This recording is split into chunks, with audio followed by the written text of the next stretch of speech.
You're watching the 420 Pace, found at 420pace.ca. Stay tuned. We'll be right back after this toke.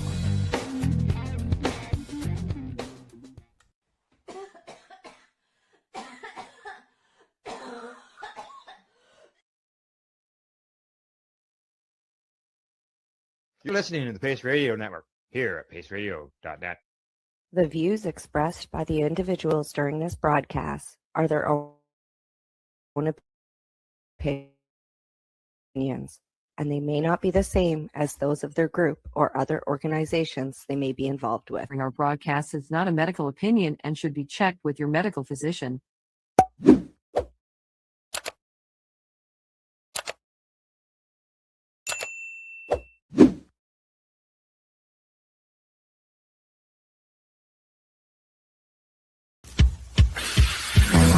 Oh yeah, baby, that's lovely.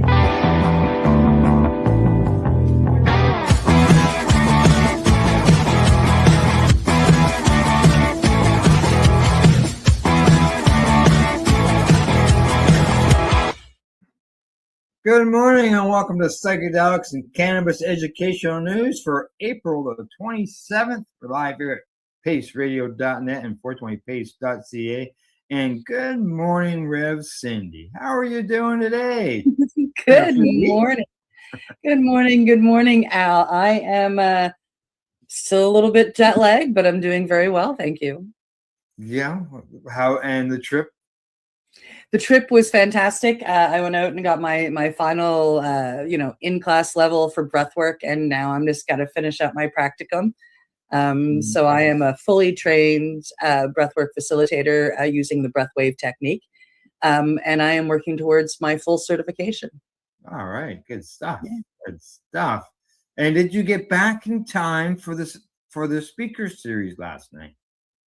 The one Friday night, no, but I do have a copy of it coming to me. It has been recorded, Okay, so good. I will be able to see it and reshare it here on the network.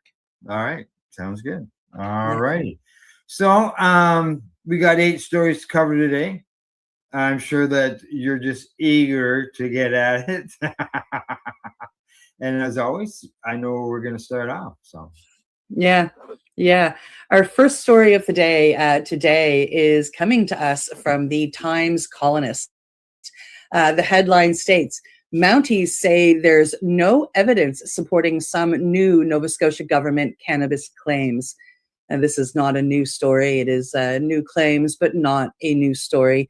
The Indigenous here in Nova Scotia have been fighting against these claims and the Nova Scotia government for a while now. Getting into this story, the cannabis enforcement battle in Nova Scotia just took another unexpected turn, this time with the province's own policing partner contradicting key government talking points. According to reporting picked up by the Times Colonist, the RCMP say they have no evidence to support some of the claims made by the Nova Scotia government as it pushes forward with tougher cannabis enforcement legislation. Premier Tim Houston's government recently introduced measures aimed at cracking down on unlicensed cannabis storefronts, arguing that these shops are tied to organized crime, unsafe products, and broader public safety concerns. The rhetoric has been aggression, painting the issue as one of criminal infiltration and urgent provincial risk. This time they are claiming that these stores are also selling guns, cocaine, and women. But now RCMP officials are reportedly saying they do not currently have evidence linking all of these unauthorized Indigenous and gray area cannabis retailers to organized crime in the sweeping way the province has suggested. That distinction matters big time. Because if the central justification for expanded enforcement is public safety and criminal gang involvement, critics argue the government should be able to clearly prove those claims, especially when those claims are being used to justify raids on Indigenous-owned businesses and new police powers. From the Mi'kmaq leaders and cannabis, this revelation strengthens what they have been saying for weeks. The province is building a political narrative first and looking for evidence second. The contraindication, the contradiction also raises serious questions about whether it is, as some opponents suggest, a jurisdictional and economic power struggle dressed up as law enforcement. These, Al, are some pretty serious accusations that the government is making. Prostitution, guns, street drugs. And these are just things that personally I know. I know a lot of the people that work in these facilities or own these facilities. And it's what they're against. It's what they're trying to stop on their land. Yeah, that's just, where's, like, as they question, where's the evidence? Where's the receipts? Where's the proof of all this? Has anybody ever been charged with any of these crimes that they allege? If they know about it, how come they're not out there arresting those people? Yeah, exactly. Yeah, it's very infuriating watching this happen. There was accusations a few months ago, again, that came from Tim Houston, that there was fentanyl in indigenous cannabis, and that was shut down, again, with the help of the RCMP, by the way. So it's nice to know that even though a lot of these people in the RCMP are doing their jobs, many of them will hide their face for these raids because they don't necessarily believe in it, but they're not going to sit around for outright lies either. Correct. Yeah. That's just absurd. Oh my boy, it's not right. Not right whatsoever. No, it's infuriating. Yes, it is. Exactly. Okay, from that story, we're going to move on to the next story. This one is coming to us from Green State. Headline says, cannabis rescheduling, what we know and what we don't.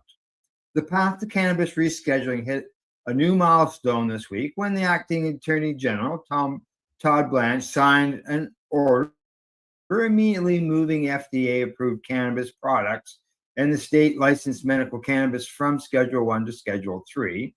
Later this summer, the Trump administration is expected to convene hearings to determine whether to complete the broader rescheduling of cannabis or not. They can decide that. So what does all this mean, they say? Now, is cannabis legal now? Will people in prison for cannabis be released, or will criminal records be expunged? No. The order reclassified certain types of cannabis, but it did not fully legalize the plant.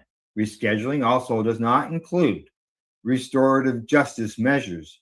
Those would require separate action. Next question. What are the hearings this summer for? Isn't rescheduling a done deal? The order signed this week applies to FDA-approved cannabis products and state-licensed medical cannabis. That does not include adult-use cannabis.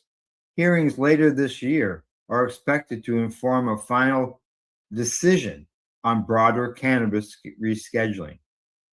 Does this mean medical cannabis patients can travel with cannabis? According to Attorney Christine Sen, generally, yes, with important caveats, they say. As a lawyer, there are some it depends elements, she says. Did the person buy through a program that the FDA permitted? Do they have their products in the label container showing it was dispensed to them? What are the laws of the travel destination? It's the same considerations as when you bring your other controlled substances with you on vacation. Next question. Will patients need new prescriptions for cannabis from a doctor, or will their current recommendation be enough? Answer. Since federal law states Schedule 3 drugs like Tylenol with codeine and other steroids must be officially prescribed by a doctor, many wonder if the state-issued medical cannabis cards will still be valid. Based on the language in the order, it appears existing patients should be good to go. Next question. Can truck drivers or other Department of Transportation employees legally use medical cannabis now? It doesn't appear so. The zero tolerance policy of the DOT with regard to cannabis has not changed even if it feels like it should. Can medical cannabis patients now legally purchase firearms? Rescheduling does not change the current ban on cannabis consumers owning or using firearms. However, a Supreme Court case on the topic is pending. What about adult use cannabis? How will this impact companies that have both medical and adult use licenses? The order only applies to the medical cannabis companies. For now, hearings set for this summer are likely to address adult use, and for now, nothing changes with recreational cannabis. And the last question, can medical cannabis companies engage in interstate commerce now or international import or exports? This part of the order is a bit ambiguous. While it states that registered medical cannabis companies can do business with one another to the extent permitted by state law, it's unclear how that relates to broader regulations. Some remain deeply skeptical of interstate commerce because under federal policy, it requires explicit authorization from the DNA. Well, Cindy, there we go. Hopefully that answers some people's questions that they may have on what's the benefits, what's going to happen with this rescheduling of cannabis, or where it sits at. Yeah. Yeah. It brings a question to my mind as as somebody from outside of the United States traveling into the United States. If I travel to a state where it's now legally medical, like it's now federally legally medical, I'm a patient. Let's use me for example. I'm going to Hawaii where it is legally medical, medically legal, however you want to put it. I'm curious, and I'm going, like my psychiatrist is going to write me letters so I can go get CBD, because CBD is legal for anybody in Hawaii. You can walk into a health store and buy it. But I'm curious, am I covered down there, or do I have to get a hold of a Hawaiian doctor and get a prescription for while I'm down there? I'm going to base it sort of on the language that we've sort of been mentioned, how they say that they're going to allow the state programs to continue. So if you're legal by that state, then you're legal. So I'm thinking if Hawaii, which is a state, allows people to come in and use cannabis for medical purposes, then that's a state decision. I think what I might do, I'm just curious, right? So I'm going to experiment on myself. I've got a prescription.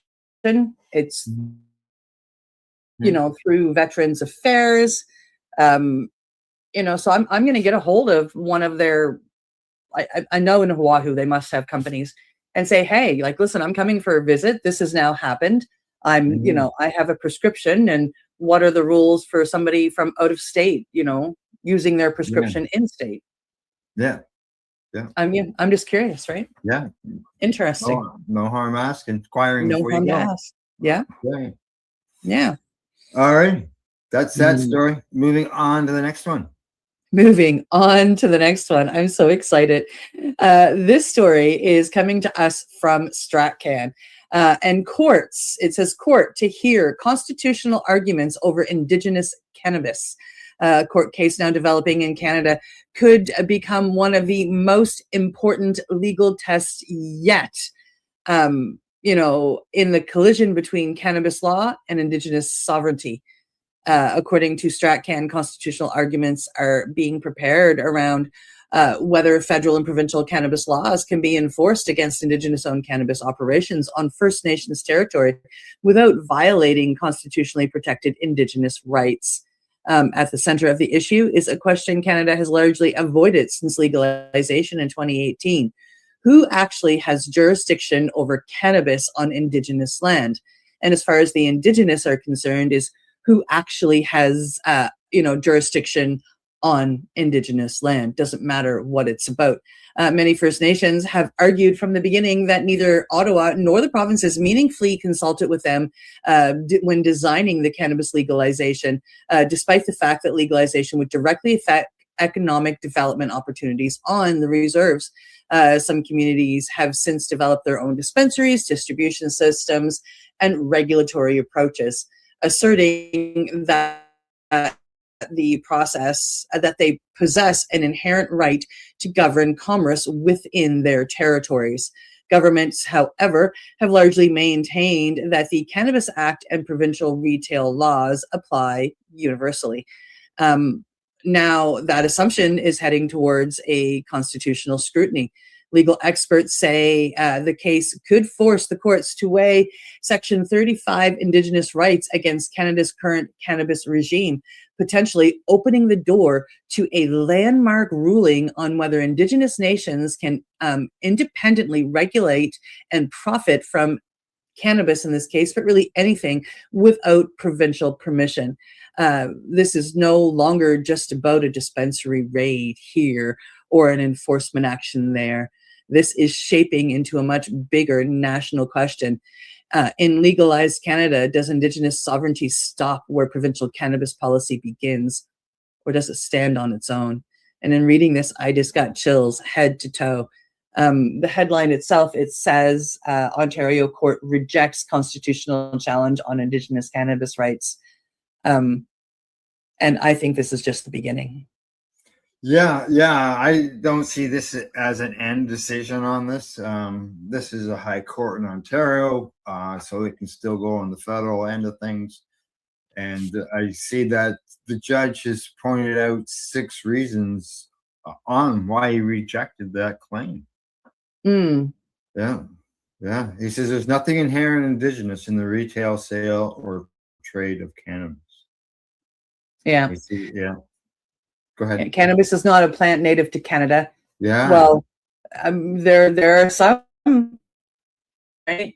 It's not a plant essential to history and culture of Indigenous groups. Selling or trading in cannabis is not an aspect of Indigenous identity. Yeah. There's no persuasive evidence that requiring the applicants to hold a license for the sale of cannabis undermines their dignity. Yeah. Oh. The right to self-determination as an Indigenous person does not give carte blanche to engage in any activity imaginable simply because it occurs on reserve. Oh, yeah. See what happens. It's going to be interesting. As you said, this is not the end of this one. No. We're at the beginning. Nova Scotia has a bunch of cases that will be coming to court. And it's just, I can see these all kind of convening together in the Supreme Court of Canada. And it's going to be interesting to see when all of the Indigenous band together, what happens. I'm power to the Indigenous of this land. Yeah. It'll be interesting when they all get together to fight it. Because I can see that happening, especially when it gets to the Supreme Court. Yep. So. Yep.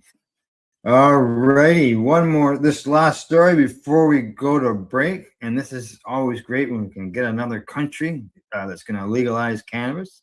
And here we go. Headline in this story. It comes to us from Newsweek. Headline says legalization of cannabis in St. Martin. The parliamentary debate and testifies.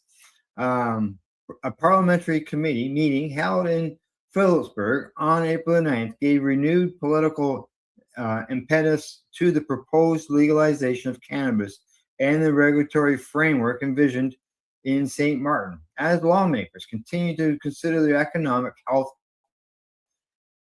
and governance implications of a future legal market.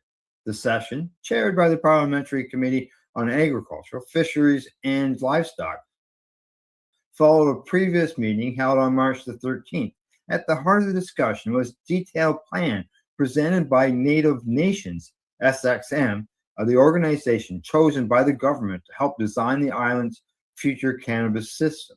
The debate revealed both the growing interest in the project's economic potential and persistent concerns about how the sector would be structured, who would benefit, and how the risk would be managed. The proposed framework originates from St. Martin's 2020-2024 government program which identified the regulation of cannabis for medical, scientific, recreational, and religious purposes as a national priority. National priority. Nice. Following a call for tenders launched in September of 2022, Native Nations was given the mandate to develop a comprehensive roadmap for legalization, including research, legislative drafting, regulatory structures, and implementation timelines. A key element of the agreement is that the government would not pay the initial costs. In return, Native Nations would receive a 10-year concession, allowing it to operate strategic segments of the industry as cultivation, processing, testing, and distribution, while committing to commit $750,000 annually, well, that's dollars, annually to a foundation supporting social, economic, and environmental initiatives. Now, according to Native Nations, the proposed model estimates that approximately 28% of the tourists could consume cannabis based on comparative data from destinations such as Nevada and the Netherlands. Now, Clifton Brown, a representative of Native Nations Cannabis, told lawmakers that the goal was not to create a new consumer market, but to formalize an existing one. Agriculture was at the center of parliamentary discussions, and the framework proposes a hybrid model where open field cultivation would be managed by local farmers operating as entrepreneurs, supported by guaranteed purchase agreements, and the possibility of crop rotation alongside food production. In addition, the indoor cultivation would be centralized and could generate approximately 250 jobs, with employees working directly for Native Nations. Now, the lawmakers questioned whether this structure would offer genuine autonomy to farmers or create dependence on a single centralized operator. Officials confirmed that the commercial home cultivation would not be permitted, although limited personal cultivation might be allowed under strict limits. There you go, Cindy. Now, it's nice that we're seeing in another country, and especially one that is south, where it's nice and warm, where people like to travel to. But is this Native Nations? It sounds like it's a company, and that's where that centralization of one business running the whole thing. Yeah. It's a starting point, and that's what I said about Canadian legalization too, when it happened in October of 2018. Things have changed since then. Is it perfect? No. Do we need a lot of changes yet? Yes. Yeah. But the changes are being made slowly but surely. We are watching it across our great nation. From provinces that such as Quebec, who didn't allow certain edibles, who didn't allow carts, they now allow certain, some of those things have been allowed in, and they're working on allowing growing. I mean, Manitoba, who didn't allow a personal grow, can now grow their own plants. So, things have changed. People have stood up when there's been bad cannabis. I mean, I was part of that for suing licensed producers who, wrongfully and illegally used pesticides and didn't clean them properly. And, it's nowhere near perfect, and we have a long way to go, but it's getting better every year. And I can see that for all of the places that it becomes legalized in. It's going to be a matter of time. It means for the people like you and I, who are activists, who stand up and speak for the betterment of this beautiful plant, we're still very important and we're still very needed. As well as, the 420 protests, gatherings, the marijuana march, stand up for what's right. It's a beautiful plant and it needs to be treated with the respect and love it deserves. Yes, it does. All right. Time for break. Time for us to take a 3-minute, around that 3-minute break. But other than that, we'll be back shortly watching Psychedelics Cannabis Educational News here at paceradio.net and 420pace.ca. You're listening to the Pace Radio Network here at paceradio.net. Camelford Lifestyle Shop, open Monday to Friday from 10 till 7 p.m. or by chance. Check out our flags, our t-shirts, plus our hats, and look of that supply of rolling papers, plus much more. We've got bongs and your favorite herbal vaporizers.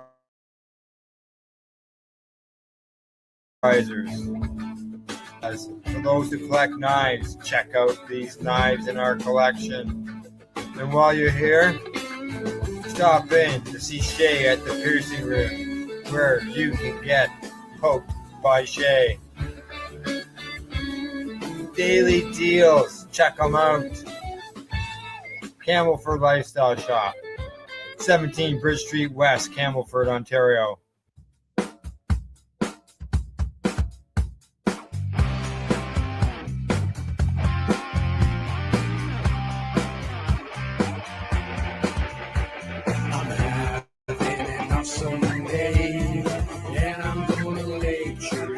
That way.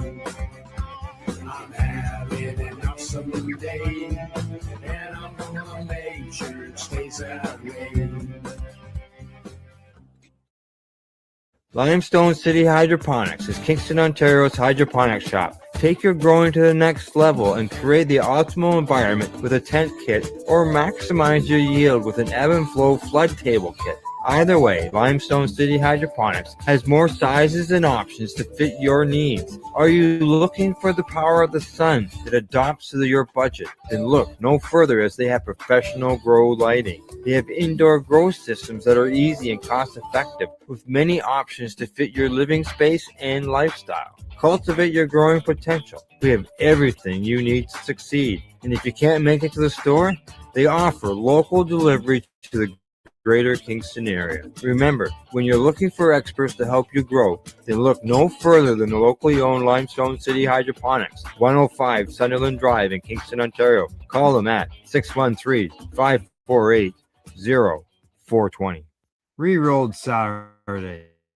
Check it out. Nothing but non-stop cannabis and psychedelic programming. Find it at 420pace.ca. You're listening to the Pace Radio Network here at paceradio.net. And you're watching Psychedelics, the Cannabis Educational News. We got 4 more stories. We're going to learn about a little bit of psychedelic stuff, as well as when we go to out west, they're doing something that we need to do here in Ontario and other provinces, don't we? All righty, let's get at her. Yeah, our next story is coming to us from The Ounce. The title says, Cannabis Sales Rise Here in Nova Scotia. Despite all the political noise around enforcement, one thing is clear. Nova Scotians are continuing to buy more legal cannabis. According to new figures highlighted by The Ounce, legal cannabis sales in Nova Scotia are on the rise once again, showing continued growth in consumer demand across the province. The numbers reflect a market that has matured well beyond the early legalization years. Consumers are purchasing more dried flower, more infused products, and increasingly exploring new formats as legal access becomes normalized. Retail convenience has played a major role with more stores, broader product selection, and comparative pricing. Legal cannabis is becoming less of a novelty and more of an everyday regulated consumer product. But the growth also comes with an irony. At the very same time legal sales are climbing, the province is escalating its rhetoric against unlicensed cannabis operations, especially those on Indigenous territory. And I must say, as a person who lives here, those are the only ones that they are rating. They're not looking at the delivery systems. They're not looking at the ones that are off reserve land. They are going after reserve. The realities reveal a deeper truth. This is no longer a question of whatever cannabis exists in Nova Scotia's economy. It very clearly does.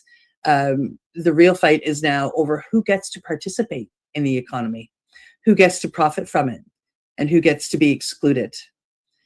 So while the sales numbers here are good news for licensed operators and provincial revenues, they also sharpen the conversation around fairness, inclusion, and whether legalization has actually created an equitable marketplace. Wow. Wasn't expecting Wow. the story to go there, huh? No, I was not. I was not. Because, like, it mentions that sales of local products increased by 27% in the last. Yes. But Yeah. yeah, but I can see where their argument is coming from on that. Where is it a fair system because of what we're seeing in reporting here on the indigenous end of stuff. Yeah. Yeah. Yeah, it's an interesting battle. I'm, like, I feel terrible for the people who are being raided and they're just out there trying to help like everybody else. Yeah. Alrighty, it'd be interesting. Well, even back to that the Ontario story before break, how that Yes. judge ruled. As you know, where I live, east to the west, Around it. there's what's that say about those places? Yes. Yeah. Well, those are the places, like there were raids there not very long ago, and that's probably where that fight has come from. Yeah, but they didn't go in and clean them out. They only went after a certain. Yeah. Yeah, they were picky and choosy out there too. Yeah. Because there's some pretty big businesses that they could have gone at in order to show that, hey, we mean it. Yep. So, yeah. All righty. From that one, we will move on to our next story, and this is coming to us from CTV News down, obviously, and a story down from the U.S. And that says the U.S. FDA plans ultra-fast review of 3 psychedelic drugs following Trump directive. Now, the U.S. Food and Drug Administration said Friday it will offer ultra-fast review to 3 psychedelic medicines being developed to treat mental health conditions, including depression, the latest indication of the Trump administration's commitment to the experimental treatment approach. U.S. President Trump signed an executive order last weekend directing the FDA and other federal agencies to speed access and loosen restrictions on psychedelics, a class of hallucination medicines which remain illegal under federal law. Now, the FDA said it awarded priority review vouchers to 2 companies studying psilocybin, the active ingredient in magic mushrooms, for hard-to-treat forms of depression. Now, a 3rd company received a voucher for methadone, which is related to MDMA, and it's for post-traumatic stress disorder. The FDA did not name the companies in a press release announcing the vouchers. Now, the vouchers don't guarantee approval, but instead mean that regulators will aim to shorten their review timeline from a period of months to weeks. Now, the FDA's special treatment for psychedelics is likely to renew scrutiny of its program for speeding up drug reviews, known as the Commissioner's National Priority Voucher Program. Well, there you go. Another step forward for some medicines that have been waiting to be approved. This has been, ultra fast reviews coming up on this. And it will be this pharmaceutical end by the looks of it. Yep. The 3rd medicine is ibogaine. Okay. Yeah, so psilocybin, and then a derivative of MDMA and ibogaine. And friends of mine here in Canada, people who serve this beautiful medicine are, they're becoming part of it. They've got, things going on to help and to speak about these medicines. I've watched all 3 of these medicines be life-changing for people who never thought that they would find healing. And they've gone through all of the modern crappy, SSRIs, and it's just, and the MAOIs, and to watch people sit with these medicines and come out with their layers peeled and healed, and feeling comfortable in their true selves. it's just such a beautiful thing, and it's nice to see, even if it's a politician I don't like, it's nice to see politicians doing something that is for the people in that way. Yeah. Do you think that this could make its way north of the border? You know, Yes.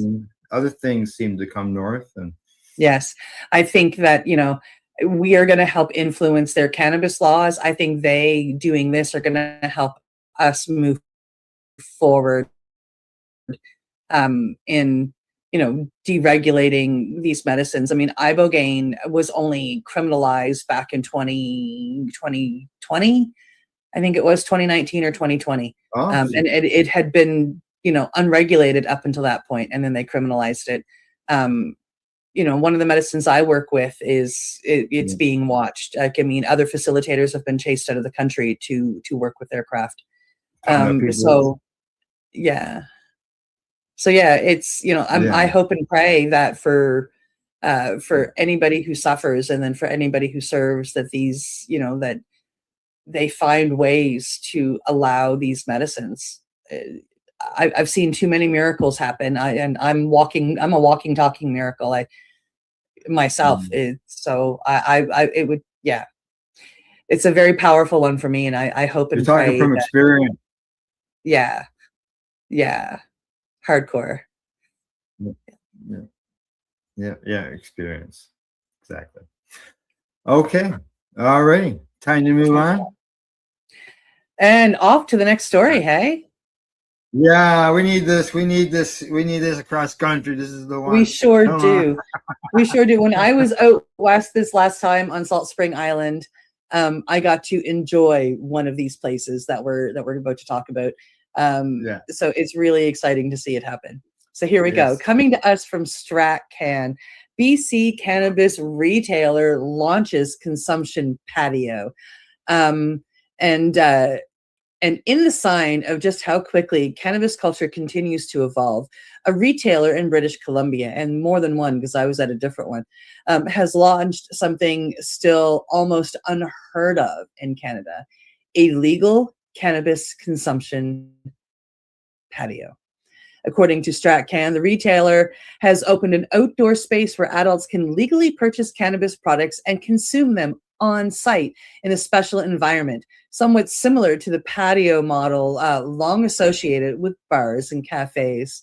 For years, cannabis legalization in Canada has focused almost entirely on sales, where to buy it, who can sell it, how to package.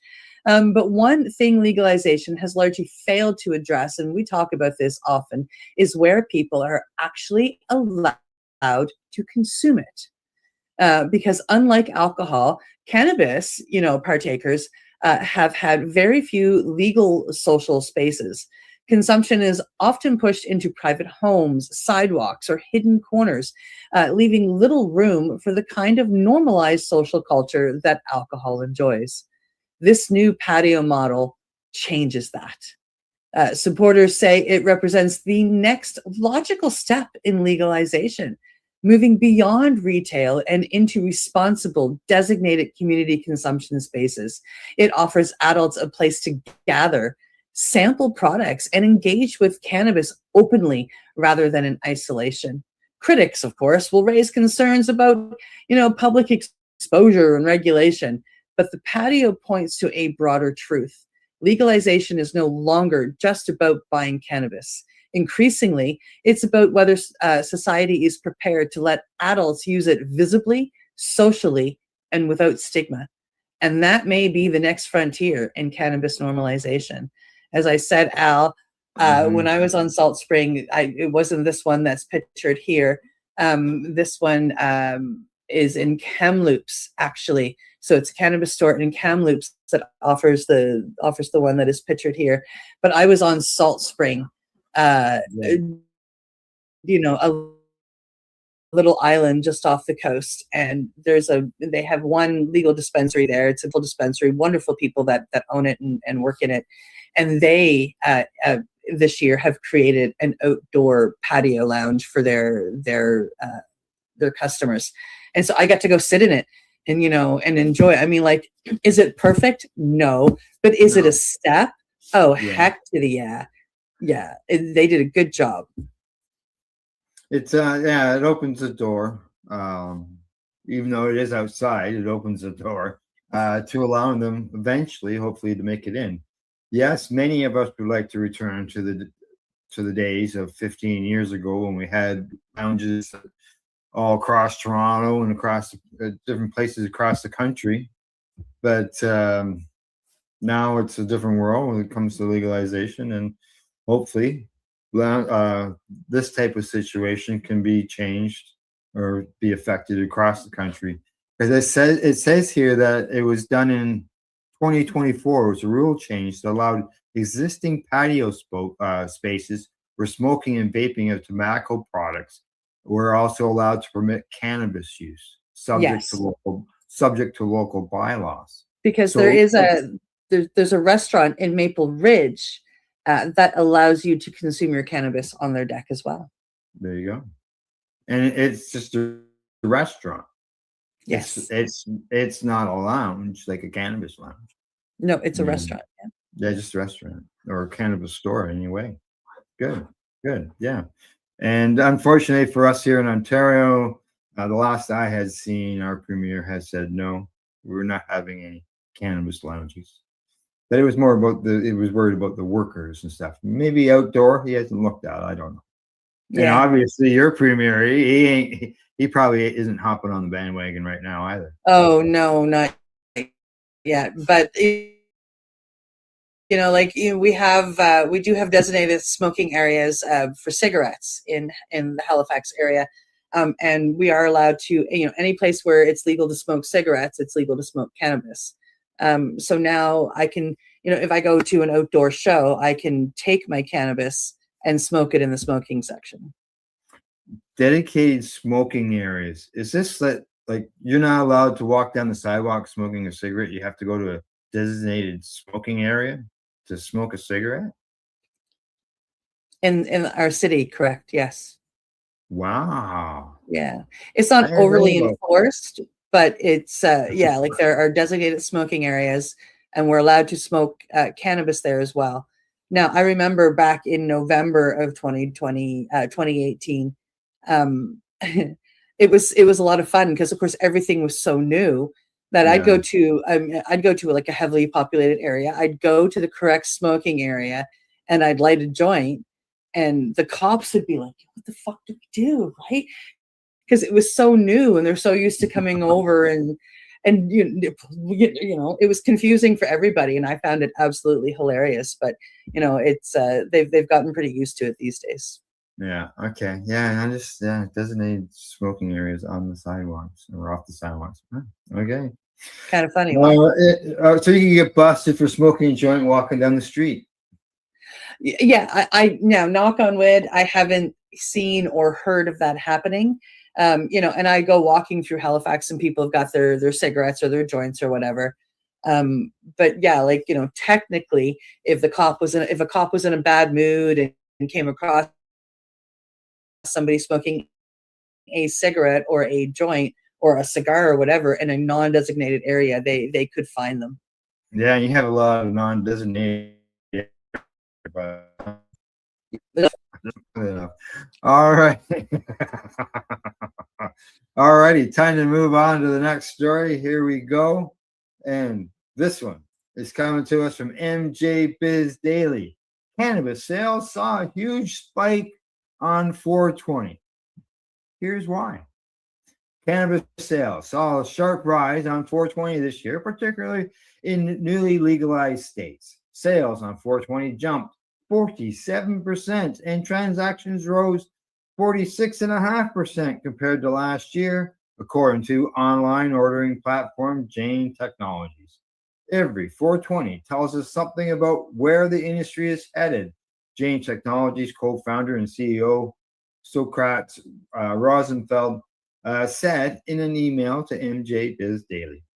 They say that this year's message is simple. Demand is still growing. New markets are still opening, and the operators investing in the shopper experience are pulling ahead.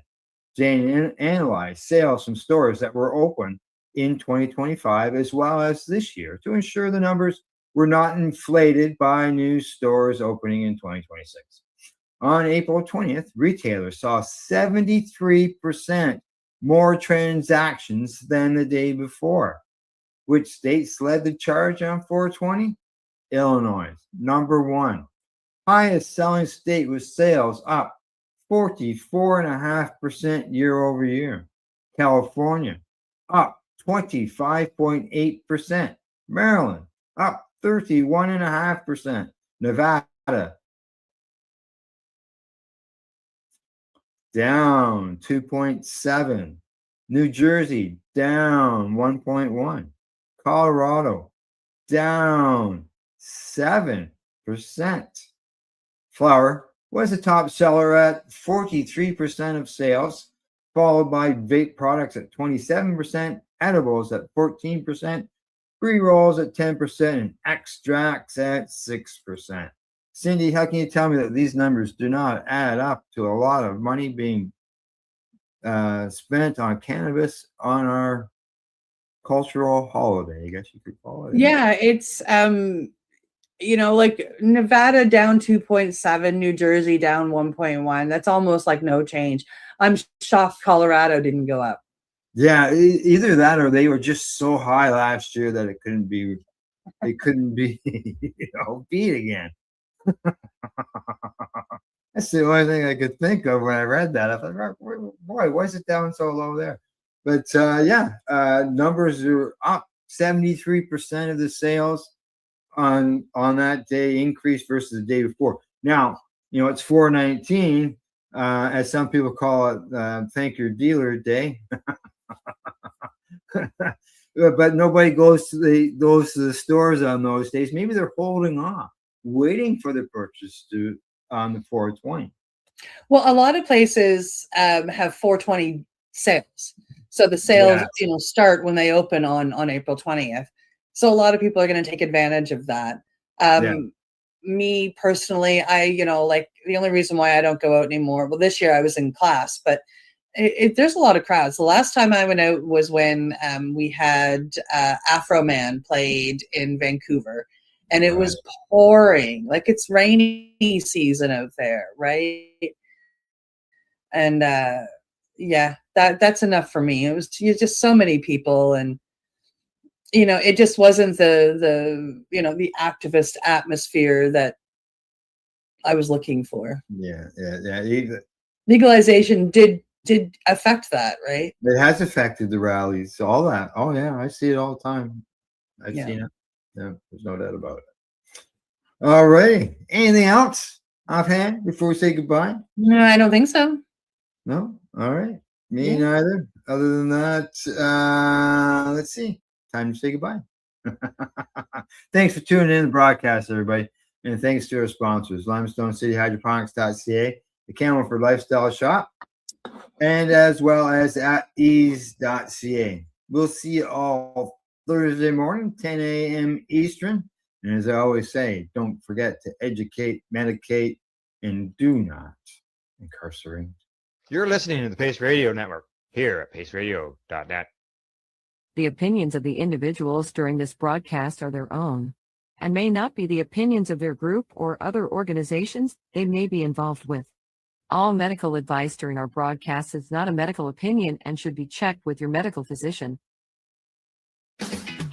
Enjoy the buzz of legalization with Campbellford Lifestyle Shop. From lights to plant nutrients, books, consumption accessories, and more, we've got all your basics to grow or consume cannabis. Visit our info center or take a look at our piercing services and body jewelry, now available in-store through Campbellford Lifestyle Shop, 17 Bridge Street West, Campbellford. Limestone City Hydroponics is Kingston, Ontario's hydroponics shop. Take your growing to the next level and create the optimal environment with a tent kit or maximize your yield with an ebb and flow flood table kit just to fit your needs. Are you looking for the power of the sun that adapts to your budget? Then look no further, as they have professional grow lighting. They have indoor grow systems that are easy and cost effective with many options to fit your living space and lifestyle. Cultivate your growing potential. We have everything you need to succeed. And if you can't make it to the store, they offer local delivery to the greater Kingston area. Remember, when you're looking for experts to help you grow, then look no further than the locally owned Limestone City Hydroponics, 105 Sunderland Drive in Kingston, Ontario. Call them at 613-548-0420. We are people advocating cannabis education here at paceradio.net.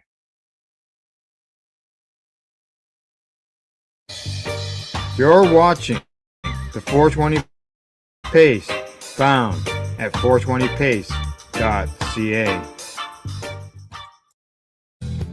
Stay tuned. We'll be right back after this toke.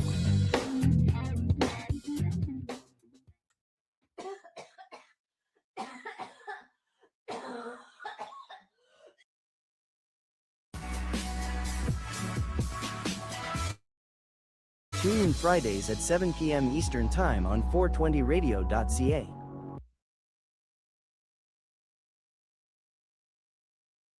This is coming to me from the International Cannabis Conference.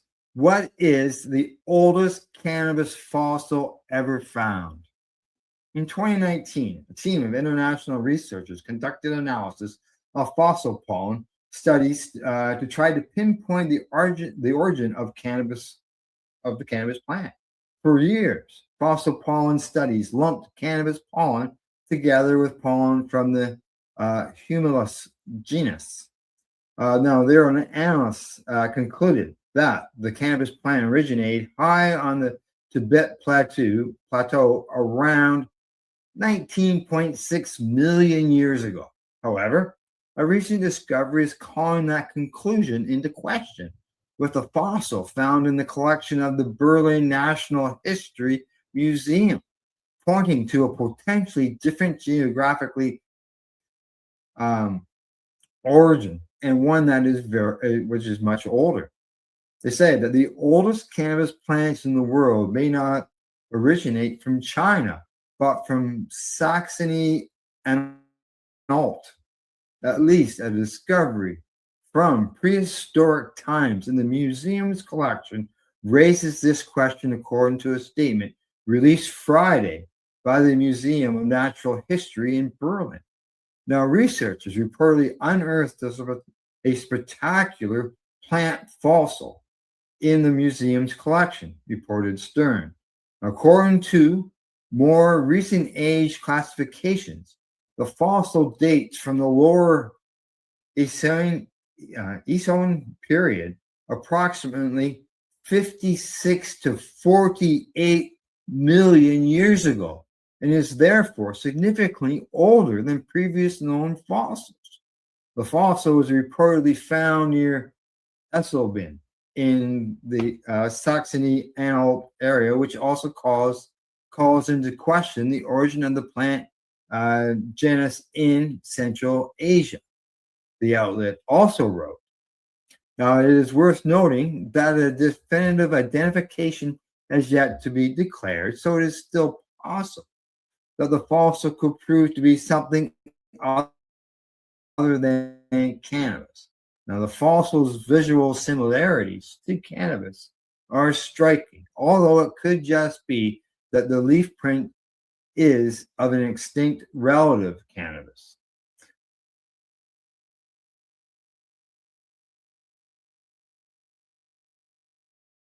You're listening to the Pace Radio Network here at paceradio.net.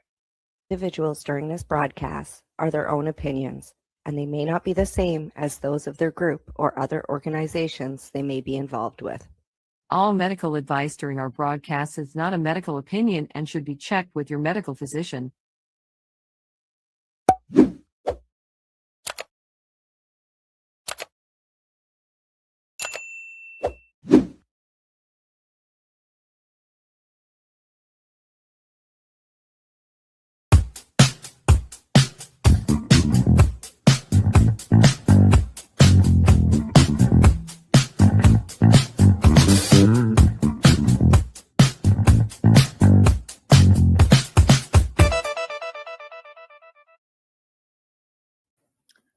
Good day, and welcome to the Mushy Moment with myself and my awesome co-host, Reverend Cindy.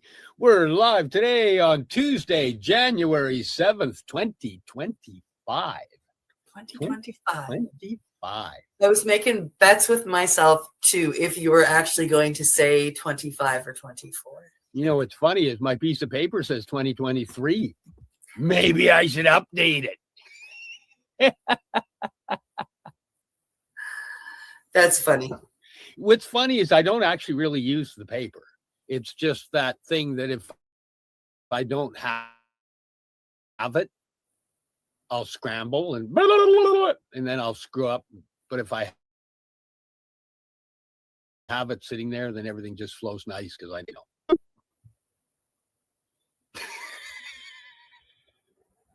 How you doing? I'm doing great, Steve. How are you? I am awesome. How was your New Year? My holidays were pretty phenomenal, actually. Yeah. Oh, hello, Chica baby. I had a great holiday. I spent time with family, of course, and friends. A great big bonfire on New Year's Eve, bunch of fireworks. It was great. How was yours? It was wicked. It was a wicked New Year's. You know, with the company that I've been keeping lately, how could it be anything but? How could it be? I spent time with family. I spent time with friends. I did a lot of running around and visiting and got lots of hugs and kept in communication with all the people around me that love to send me love, and I love to send them love. And yeah, here we are on the 7th of January, 2025 already. Wow. Yeah. So how long have we been doing the podcast? Because this says 2023. Yeah, I think we started, well, we'd have to take a look. Al might know when we get him on, but we started early-ish in 2023, didn't we? Oh, I don't know. I never look back. Come on, keep running forward. Woo! I think it was early in 2023, not the whole year, but a lot of it, I think. Yeah. Oh, no. It's at least year 3, obviously, in the calendar. That's pretty cool. That's pretty cool. First show of this year. We should start what you want to do. We should start actually numbering them this year. Should we ask Al if we can do that? We should. Bring him on up. Come on down. Ladies and gentlemen, please put your hands together and welcome to the stage the man who allows us to do this, the man with a mission. Come on in now. And nobody's hitting the button. I can't find the mouse. The mouse wouldn't wiggle the arrow. I was like, wait, too much space. Click, damn it. I thought, geez, am I supposed to be hitting this button? I'm that we're all hitting it at the same time and it's not doing anything. See me come on and off. How are you doing? Yes, to answer your question, by all means, if you want to number them, I've actually while you were talking about that, I'm seeing you've got 95 episodes on YouTube.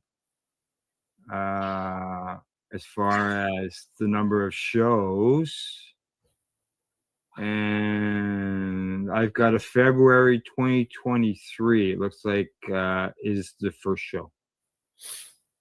Yep, early 2023. Wow. So you'll be 2 years. You're just a month short of 2 years, guys.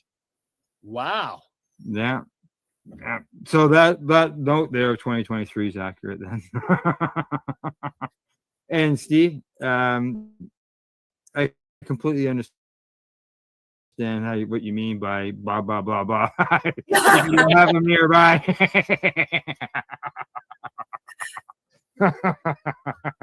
You may not use it, but it's always handy just to have nearby.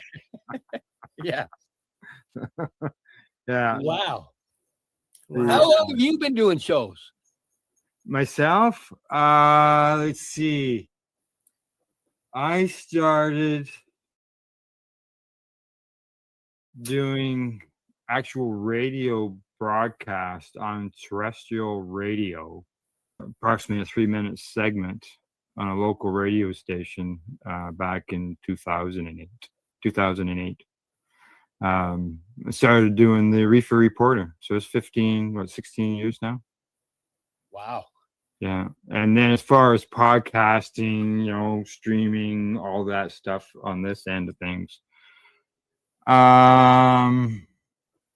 Well, that's because I did radio. I did radio for years before we went into the video mode, right?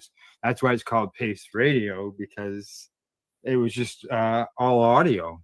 And I started doing stuff with Time for Hemp back around 2010, somewhere in there. And then and the Pace Radio show, which was just audio, it started about 2013. And I'm gonna say video wise, oh geez, Not that long, because when Yeah. I joined as a reefer reporter, we were still just radio. yeah, and like we were trying when we eventually started going to video, we were trying something on OBS and this and that and different things. But yeah, video wise, I'm gonna say probably what would it be? 4 years, somewhere in there. Well, I Yeah. gotta say, I was pretty 3, blown 4 away years. because I did a Google for the Mushy Moment podcast, and watching where it all appears up and plays on it blew my mind actually. Yeah, when I was when we're doing the radio broadcast, just strictly radio, that we would stream out to certain spots, but then you would find out that it was going out to so many different feeds that were being sent out, and this can happen here as well with the video, and you just never know where Yeah, it's going to go, right? It's kind of cool. As And long yeah, as it goes to the people that need it, that's all that matters. yeah, it's we all start doing advocacy one way or another. Like myself, I was doing writing and speaking to people in person, and the internet and podcasting has allowed all of us to reach a worldwide audience and reach more people and educate people around the world that maybe in their countries they are subject to draconian laws such as death for having cannabis. Yeah. Yeah. So Which like I got a mind-blowing message that we're today still from a in a guy. period in 2025 that still exists. I know it's sad, but it does. It still exists today. There's a fella right now from Mississauga here in Ontario who was traveling to South Africa. He had a stopover in the UAE, the United Arab Emirates. And he had a stopover there, and at the stopover in the airport, they found he had 118 grams of cannabis, including oil, in his possession.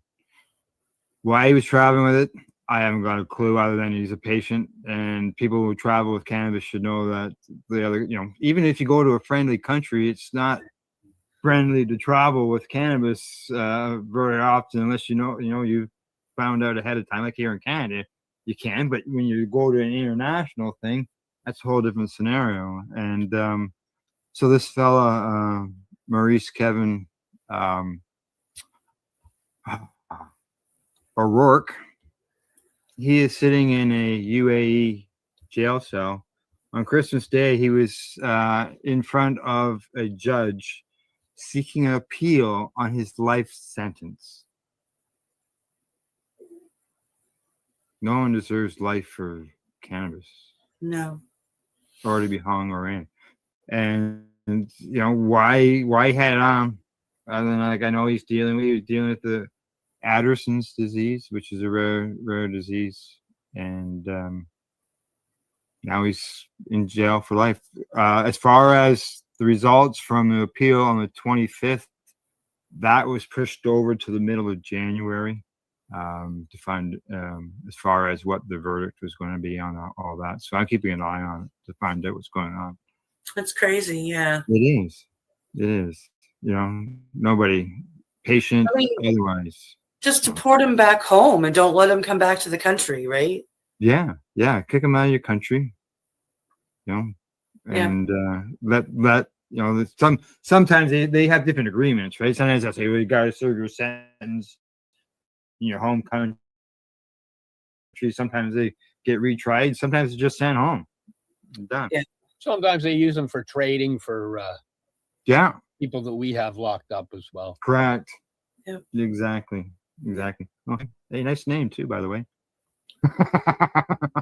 That's my first name. Oh, is it? Yeah. I go by my middle name. Oh, isn't that interesting?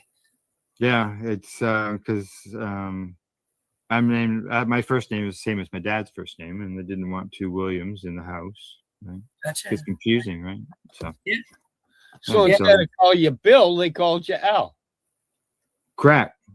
Yes. Yeah. But I did have some friends when I was in school. They did call me Bill, temporarily. That's all. Did you ever get Junior? No juniors. No, Dad didn't throw Junior out every once in a while. Yeah. I see William. He goes by Will. I think another way of going with William as well is Liam. Oh yeah. You see it in there? The last four, yeah. Yeah. So you just never know, right? Yeah. So. See, you can have half a dozen podcasts going and be a bunch of different people. Correct. Oh, yes, you can be. Different name, but the same name. Well, I had a school teacher. His first name was Alan, and we figured out that there was 10 different ways to spell our names. Liam is, there you go. William says that. Liam is Irish for William. And hi, Carolyn. How you doing? Hi, Carolyn. But yeah, there's you can always play tricks with names, right? Yeah. Like Tessa is short for, or is a different version of Teresa. I found that Cindy is short for Cynthia. Yeah. See, we named Tessa after auto white flowering Tessa, cannabis strain. And then someone says, "Oh, you called her Teresa?" And I said, "No, Tessa." Yeah, with Steven, you get Steve. Yeah. Do you get Cindy? Sin? I do. I get Sin or Sid. Yeah. Oh, Sid.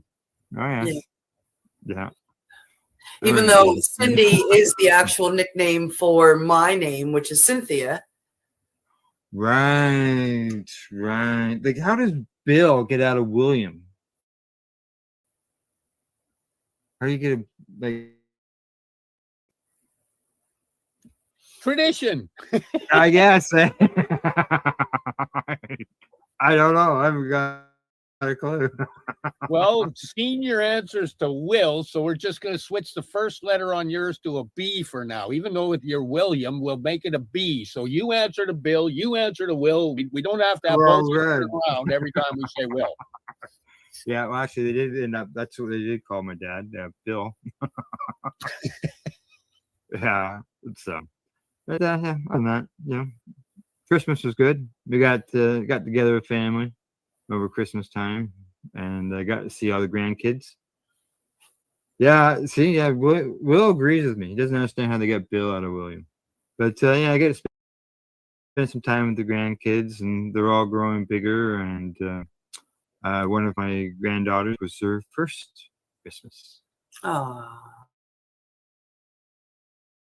Yeah, she's 8 months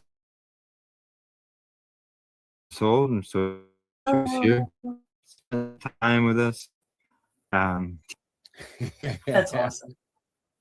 Yeah. Yeah. Oh yeah, and, things have changed. Like even simple little things like diaper pads. I said like for changing tape, like for changing diapers, you throw the kid on the ground, right, or on the table, and you throw that pad down. I said to them, is that some like, is this the new styles changing spots, because it's got all these little pockets and arms that fold off of it and this and that. I said, can you wrap your kid in it? Does it act like a real diaper or what? But yeah. Yeah. Things have changed. Oh, yeah. Yeah, they keep trying to make things easier and fancier and Yeah. And they still end up full of poop. They sure do, don't they? that is true. But when the line turns red, you know that it's time to change them. Yeah, that's one thing they never discuss a lot of the time is the smell containing. They talk about it so it doesn't spill out, right? Well, the smell is, I think, the notification that it's time to change them. Okay, Carol, I'm just seeing Carolyn's comment there. Yeah, lots of people call her Caroline, but her name is Carolyn. Carolyn. Yeah. Carolyn. See you, Will. Bye, Will. Have a good day. But yeah, it's where were we again? Oh yeah, the names and Christmas. Let's see what else we did at Christmas time. Went out for a walk in the woods, enjoyed the sceneries out there over the holiday season as well, and tried to spot some deer out in the field. Well, you've got a beautiful area there. Yeah. Yeah, exactly. It's nice to be able to go out for a walk on the trail and spot the deer. Or I was out there the other day and looked like there was a bunch of either coyote or wolf tracks in an area where the deer usually jump over the fence. Wow. So I don't know what was going on, but I didn't. There wasn't any signs of a confliction between a deer and a wolf or anything like that. So who knows? Just to have, maybe it was just a day to hang out there out of the weather or something. Celebrating New Year's together. Yeah. Celebrating New Year's. Party was going on in Al's backyard. Yeah, exactly. Yeah. There's no cannabis back there. It's a little frosty this time of the year. So. Yeah, and if there was, then the deer would be there partying for sure. Actually, when I have seen that in the past, where I've shown up to a gorilla grow and you see the moose tracks. and it's been nicely trimmed to the ground for you. Yeah. Thanks, guys. Me and my buddy Mike, one time a gorilla. We'd gone out first and we'd taken it all out, got it all in buckets. Yeah. We placed them all around the mountainside, got it all ready, got stuff. We were coming back next month. We come back the next week and we could see that all of them, there's like 100 plants have been demoed. Oh, yeah. And we're like, oh man, who would do this? And we buried a bunch of stuff in a duffel bag over by a tree, and we come over and it's been dug up and the duffel bag's kind of torn apart. And I pick out this stack of buckets and the claw holes through the buckets. I could fit like 3 fingers through. So we just kind of hopped in the 4x and got out of there. we would find the freshly clones that we had just put in there on the ground beside the hole, and we always suspected it was the skunks and stuff coming in looking for the grubs. Oh, that's funny. Yeah, because it's fresh soil, right? Because we had a portable rotary tiller, throw it on the bike, right, and away we go. Back the shovel. Oh man. And it's yeah, so we would go back just to check and put them back in the ground again because they get dug up overnight. Yeah, we did a little bit of guerrilla learning there. You know, we probably should have done a little more studying, but we found this nice low level area, had a nice creek going Yeah. through there. We planted them all down there. Yeah, where the animals come to drink, and eat your plants. Yeah, exactly. Well, it's thinking you wanted that spot that wouldn't go dry. Yeah, know? it was like, oh, look, dinner's growing right here where we got our water spot. Nice. Perfect. Yeah. Then on Yeah. our last one we planted them all down. We found the south side that had been logged and it was clear, beautiful sun. We planted them all up there and then we blew up the 4x4 and never ended up back there. Who knows? Could be a whole field of dreams back there now. Yeah. Be something seedy though. Yeah. I had one year where I returned and they're still on the ground. The only problem is that they're only like this tall and had little spiked tops on them. Somebody come along and chewed on them. Yeah. Whether it was a rabbit that came along and ate them, I'm not sure. But they cut them all down. I'll have to try and get out one day to where we went and did that, because if any did grow or go to seed, that was Nanuska Northern Thunderfuck. It was the original Stank Romulan, and it was the original hash pot that we planted back there. So if any of it actually went to seed and grew, it's old strains that you don't find. And now, after it's been sitting there, it would have been ready for harvest months ago. It would be. Oh, it would have just been doing its loop of seeding and generating, seeding and generating. Oh yeah, I guess you don't have a cold spell out there where it would freeze. Oh, the seeds would still generate the next year. Oh, I guess yeah. When the plant dies, seeds fall to the ground. Okay, yeah. Okay. So if any of them went through that, plants surviving. They'd be some tall, big plants by now. What? No, it would just be. That's not making sense here. Hopefully, half a mountain that's a hemp now. Yeah. That'd be cool. Exactly. You just never know. It'd be nice if you could get back in there again, though. Well, I know that can't get the RV back there. On an old GPS unit sitting in one of my storage lockers. Maybe you and Chica, go for a walk. Yeah, go on a little adventure. Yeah, exactly. Oh man. Yeah. And, is she still on your lap, or did you convince her to move? No, she went over and climbed onto the bed. She's like, yeah, this is you stay over there. Yeah, I think I heard mine at the door. It's that time of day. Al's on the computer. Al's on the computer. Let's go bug him. Let's go bug him. Anytime you're doing something they're right in the middle of. Yeah. It doesn't matter. Yep. In the morning when I do the news broadcast with Cindy or Glenn. Yep. Or I do the Hi Guys podcast with Al on Tuesday.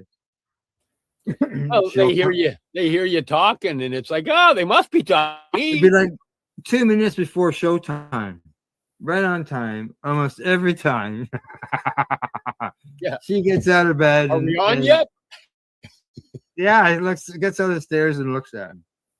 It's time to go outside. So I'll go let her out. Usually during the broadcast, was live broadcast. At that time, then Cindy or Glenn just take over, and I run off and deal with the dog. Right? Yeah. I don't know, man. You're pretty lax for a boss. I know. And easy on the word boss, man. It's tough under these conditions. I know. I really, you know, crack the whip at you. Oh, what is that me? Sorry. It wasn't me. It wasn't me. That's me touching the mouse pad and making it do things. Yes, exactly. Helen is here. Hello, Helen. Hello. What would be beautiful? I can't remember what we were talking about, but it was beautiful. Going over the back of the mountain and finding all those tracks. Correct. Yeah, exactly. That's what we were talking about that time. It was, and she's right. It would have been, you know, go back there. Yeah, it'd be spectacular. There you go. She sent you a message. He says hi. Wow. Is it like would you be able to walk into it? You know, we did a driving for about an hour on an old logging road up the backside of a mountain heading up to Squamish. Oh, so I'd actually have to GPS. We never went back because we needed a 4x4 to get there. Yeah. It was an old washed out logging road from way back that was ruts and grooves and Sounds like a good time. It was a lot of fun. It was, you know, but I used to be a president of an off-road club. So yeah, it'd be a good time. He had a tracker, so it had the short wheelbase, and we were able to get through. A bigger vehicle wouldn't have been able to get through. A little Chevy tracker. Yeah. I had a Suzuki Samurai, which was the trackers were based off of the Sidekick, the Suzuki Sidekick. It was the trackers were like a at one time was a joint venture between Suzuki and Chev. At one time, it was a cute little thing. Oh yeah. Actually, I took the motor out of your tracker and put it in my Samurai. The same with your gears. Our line to him was too cheap for Jeep. Buy a tracker. I had a hey, lot of fun. should we go to that thing? It's break time. Time to check out our sponsors and pay some bills. You're here with us live on the Mushy Moment on paceradio.net. And we'll be right back. Hang out. You're listening to the Pace Radio Network here at paceradio.net. Camelford Lifestyle Shop. Open Monday to Friday from 10 till 7 p.m. or by chance. Check out our flags, our t-shirts, plus our hats, and look of that supply of rolling pins. Plus much. We've got bongs and your favorite riders. Look at all the incense we have, as well as for those who collect knives, check out these knives in our collection. And while you're here, stop in to see Shay at the piercing room, where you can get poked by Shay. Daily deals, check them out. Camelford Lifestyle Shop, 17 Bridge Street West, Camelford, Ontario. When you have a it's big. Legacy for 20, it's so neat. Organic boutique, 7 days a week. Suppository salves, bakes and drops, topicals, edibles, infused pop. Just when life seems like it ain't easy, at Legacy 420, enjoy a pop freezy. Lab tested products, make them the GOAT. Legacy 420 out on your road. Legacy 420 in Tyndonega, Mohawk territory. Indigenous organic cannabis at its finest. What do you find at paceradio.net? People advocating cannabis education. I'm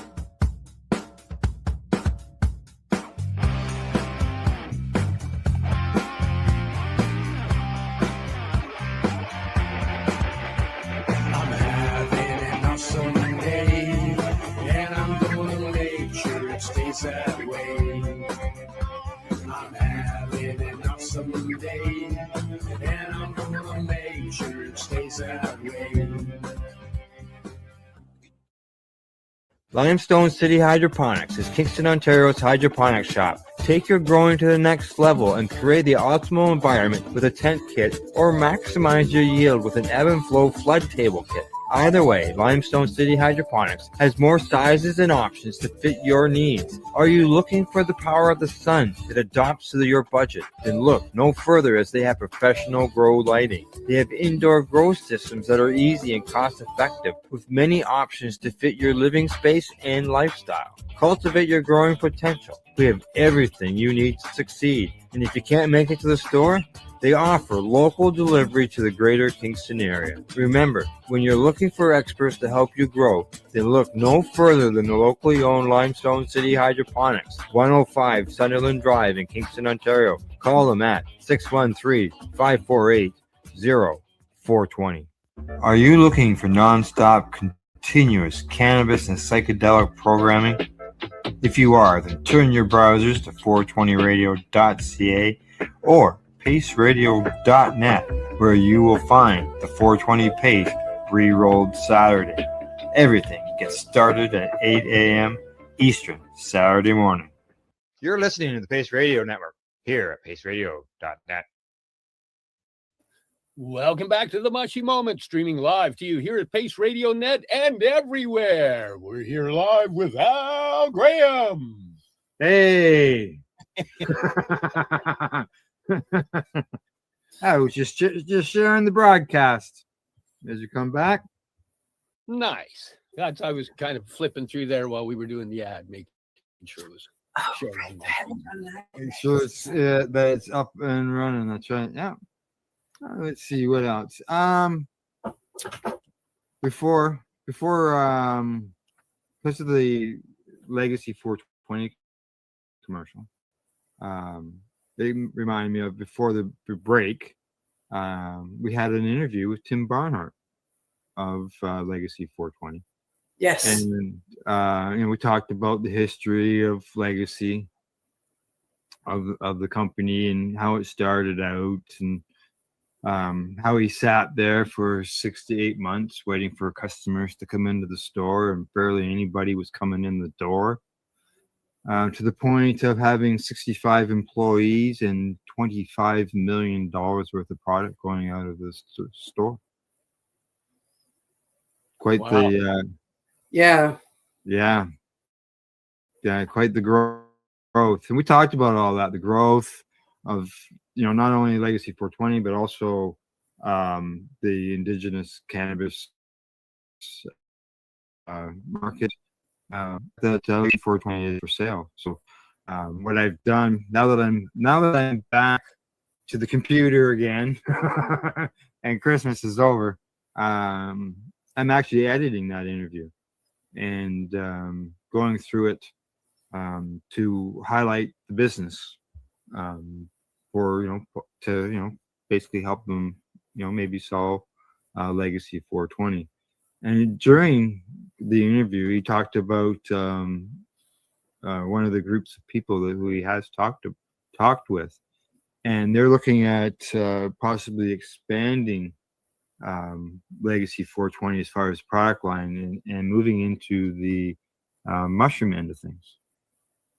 And Tim, he says he's wanting to retire. He's not looking at going that route because of his age and deal with it. He just wants to retire. But this group that's looking at maybe purchasing it would be looking at expanding it and adding the mushrooms to it. So that'll be all part of the interview that I'm going to re-release as an edited version, talking about nice 420. So who knows, right?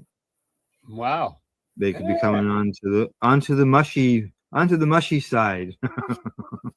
Well, That's go. I was gonna say that's exciting. It's a big step. It's a scary step. Yeah. Watching what's going on here in Nova Scotia right now, there are a number of, whatever you want to call them, legacy, indigenous, illegal, gray area dispensaries popping up. Most of them are are at least in part Indigenous owned, Mi'kmaq owned, and it's really cool to see.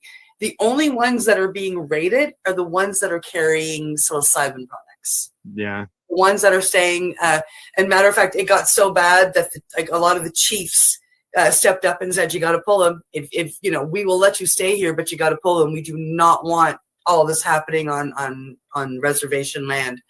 So the ones that are leaving the mushrooms alone are being left alone.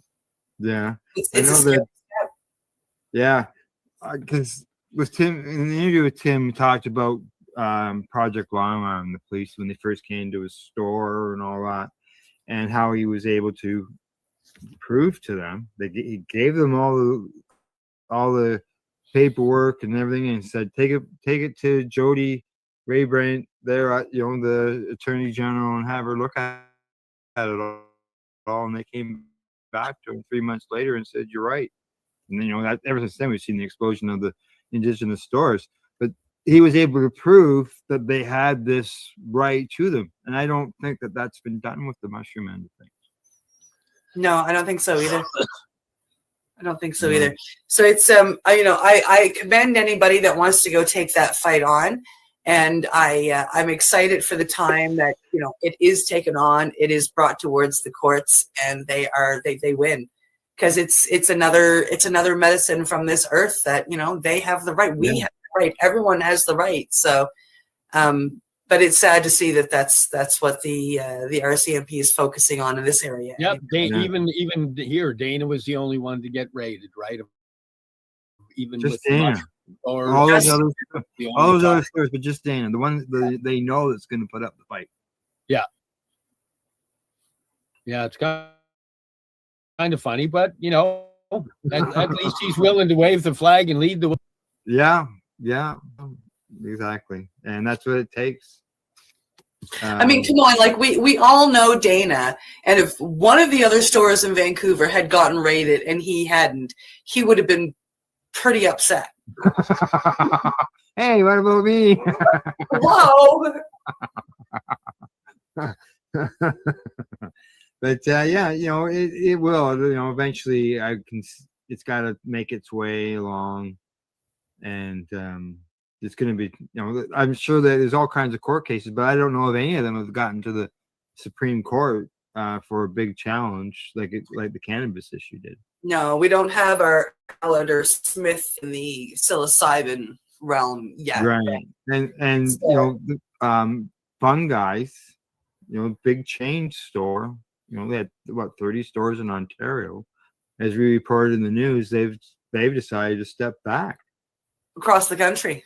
Yeah. Yeah.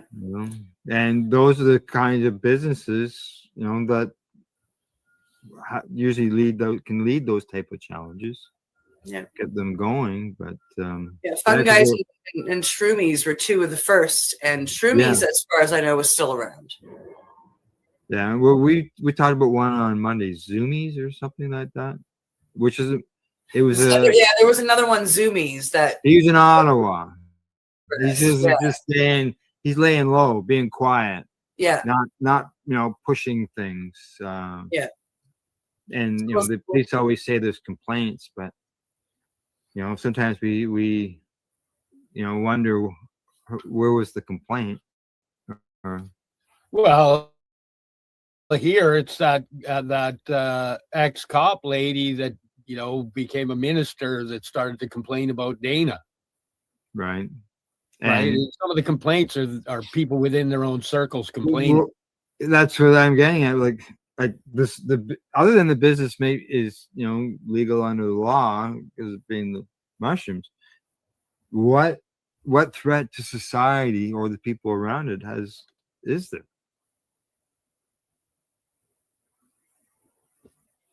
Exactly. There is no threat. Sorry, because as you say that, I just get a scope of everything I see when I drive downtown here in Vancouver, and it's just fentanyl, meth, carfentanil. You just go, but they're gonna handcuff me and haul me away for a mushroom. Yeah. Yeah. Yeah. And then he says, she says, zero threat. Zero threat, exactly. And it's, it's something because it makes, what do they call that? I'm looking, gives you that euphoric feeling and can make your mind disconnected from reality. It can give you a sense of who you are, and it can give you the confidence in yourself to stand up for what's right, and that's what scares them. Yeah. So, but I know around here, as far as mushroom stores, I haven't seen any around any of these small towns that I'm in. Even I don't think there's even been any in Peterborough, Belleville, which are the closest cities to me. Mm. Either. I don't. I'm sort of thinking they're more probably around the city. Yeah, the big centers. It's funny because the big center, we'll talk about microdosing, or you get, talking to people about microdosing. It's like, it seems like it's a lot more common than it really is. Yeah. Because there's actually a lot of people that microdose, and it just, there's a lot of people not talking about their microdosing, but there's actually a lot of people that microdose. And some people, if they're thinking about trying mushrooms, do they have, back in the day, what was microdosing? It was just, here, how much you want? All right. And people were taking it. Whereas now it's, the microdosing, all that type of stuff. And it's just now there's options.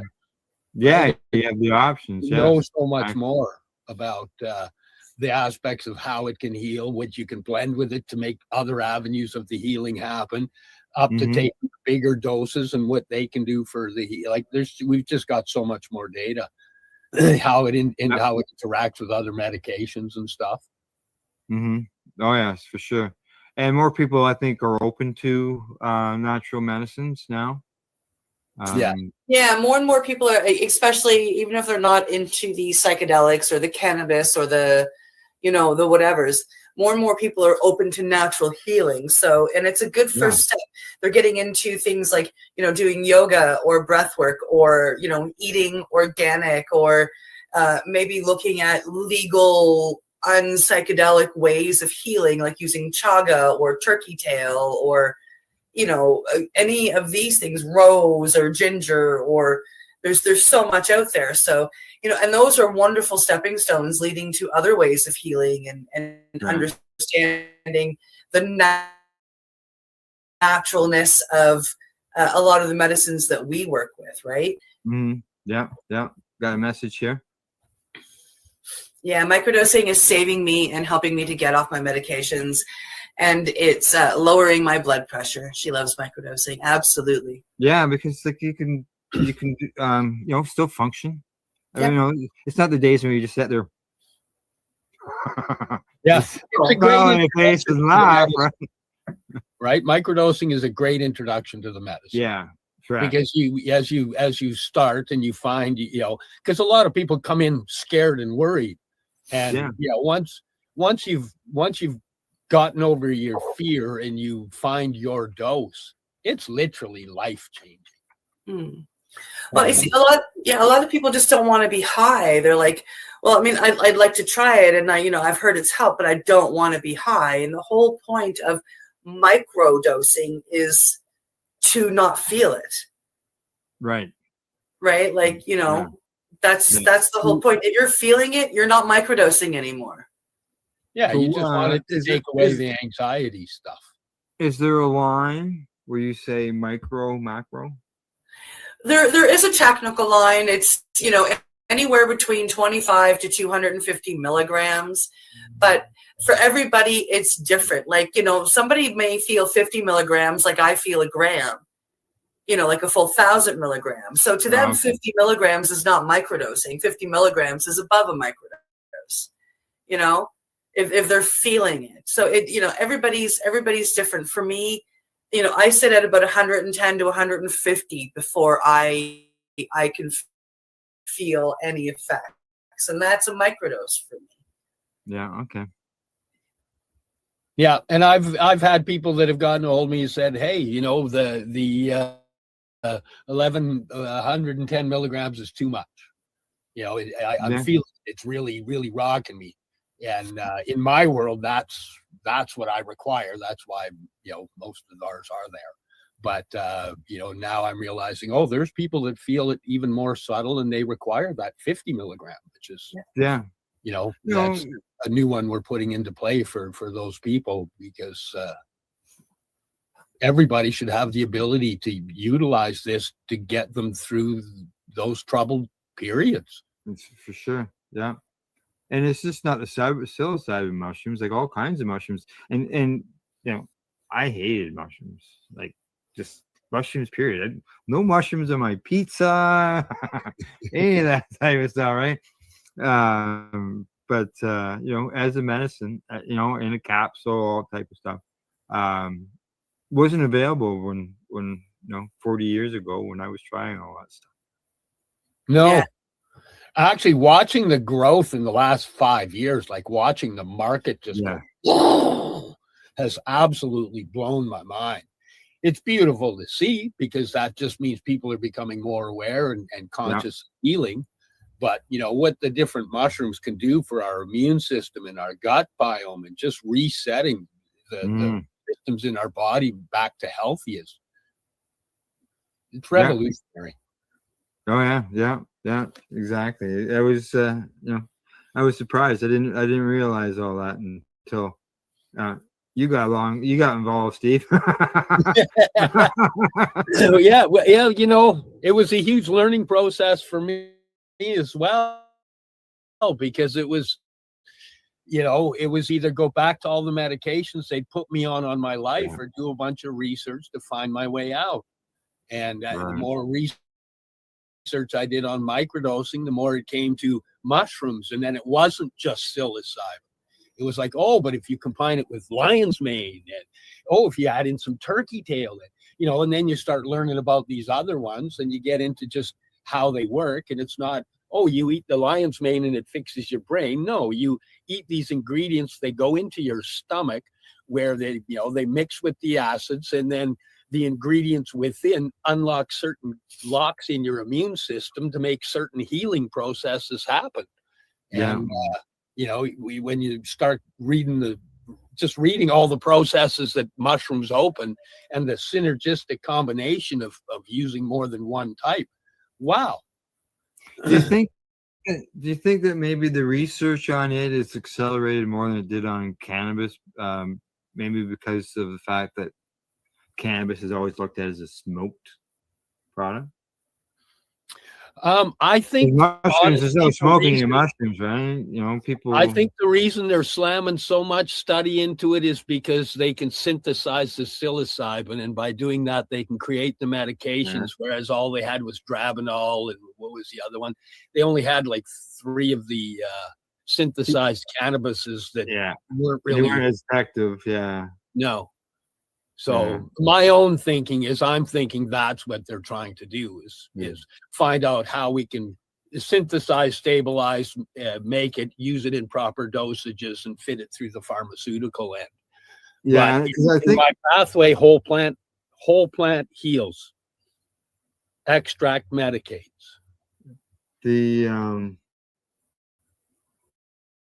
Exactly.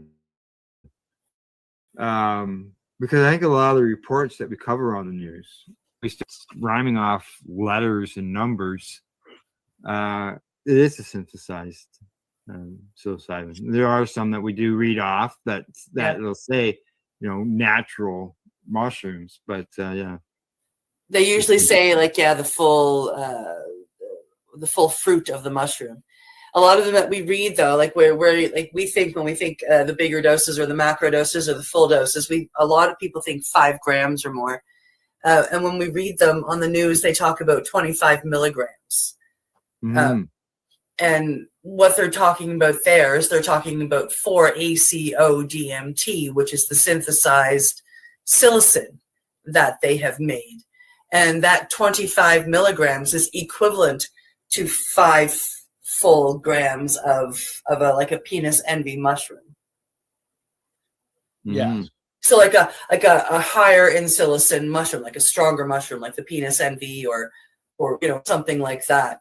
So yeah, that's what they speak of with the psilocin. And it's actually called 4-ACO DMT.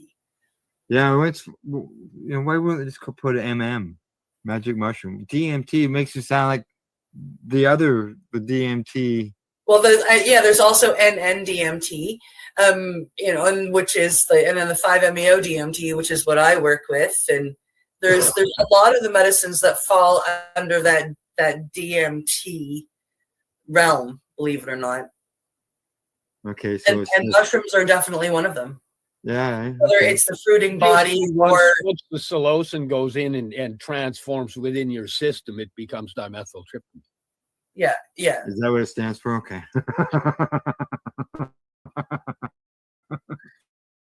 It's one of those words you just see. DMT. Okay. Oh, the DMT, yeah, it's dimethyltryptamine. Yeah. Yeah. Wow. So actually, even in those news stories, so the news stories you guys are reading about the different stuff, most of it is synthesized there? I would say so.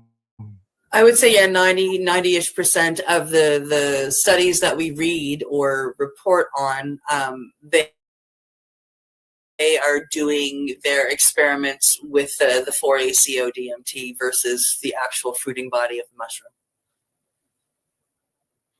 Yeah. Yeah, it's interesting. And they are getting great results. It's amazing. always from depression to alcoholism to just name it. Basically, there's all kinds of stuff that they're finding a benefit for, and usually with 2 doses, they usually do a smaller 5 milligram handshake type dose, if I remember correctly, and then they come in and hit them with the second dose at 25. Yeah, I believe so. Yeah, and Wow. it's like I said, results, and as we're seeing across, especially different states now in the U.S., legalization, for therapy purposes of the mushrooms. Yeah. Well, I'm my own proof for me, right? The stuff that we have exists because I needed a way out of where my brain was taking me, and it's been a beautiful pathway. It was a great introduction to other things, and the plant pathway has been massive for my healing. Yeah, exactly. And more people who learn that and find out that, that's why we do the things that we do, to spread the information so that others can learn from our stories, our own experiences. Yeah. So, actually, one thing I learned just over this season, because it is a season where you get a little anxiety up, you got a little bit of stuff to do, you got past. Yeah, yes, it is. And I just had to up my microdoses. Did you? Yeah. It was like, oh, look here we go. It's that vibration's coming in. It's like, oh, got to go and deal with a bunch of people out in a not so friendly environment all the time. And knowing your limits, when when you got room to add that, and it's not going to affect you. It was actually quite beautiful, because I would tincture with some of the 1-to-1 cannabis CBD and drop a microdose, and I would utilize the hape if things were, riding a little bit high. Just bring in a quick grounding and then get the medicine in, and boom. I can honestly say this is the best I've been through one of these holiday seasons in a few years. Great. And you got to share it with your new friend on your lap. Yes.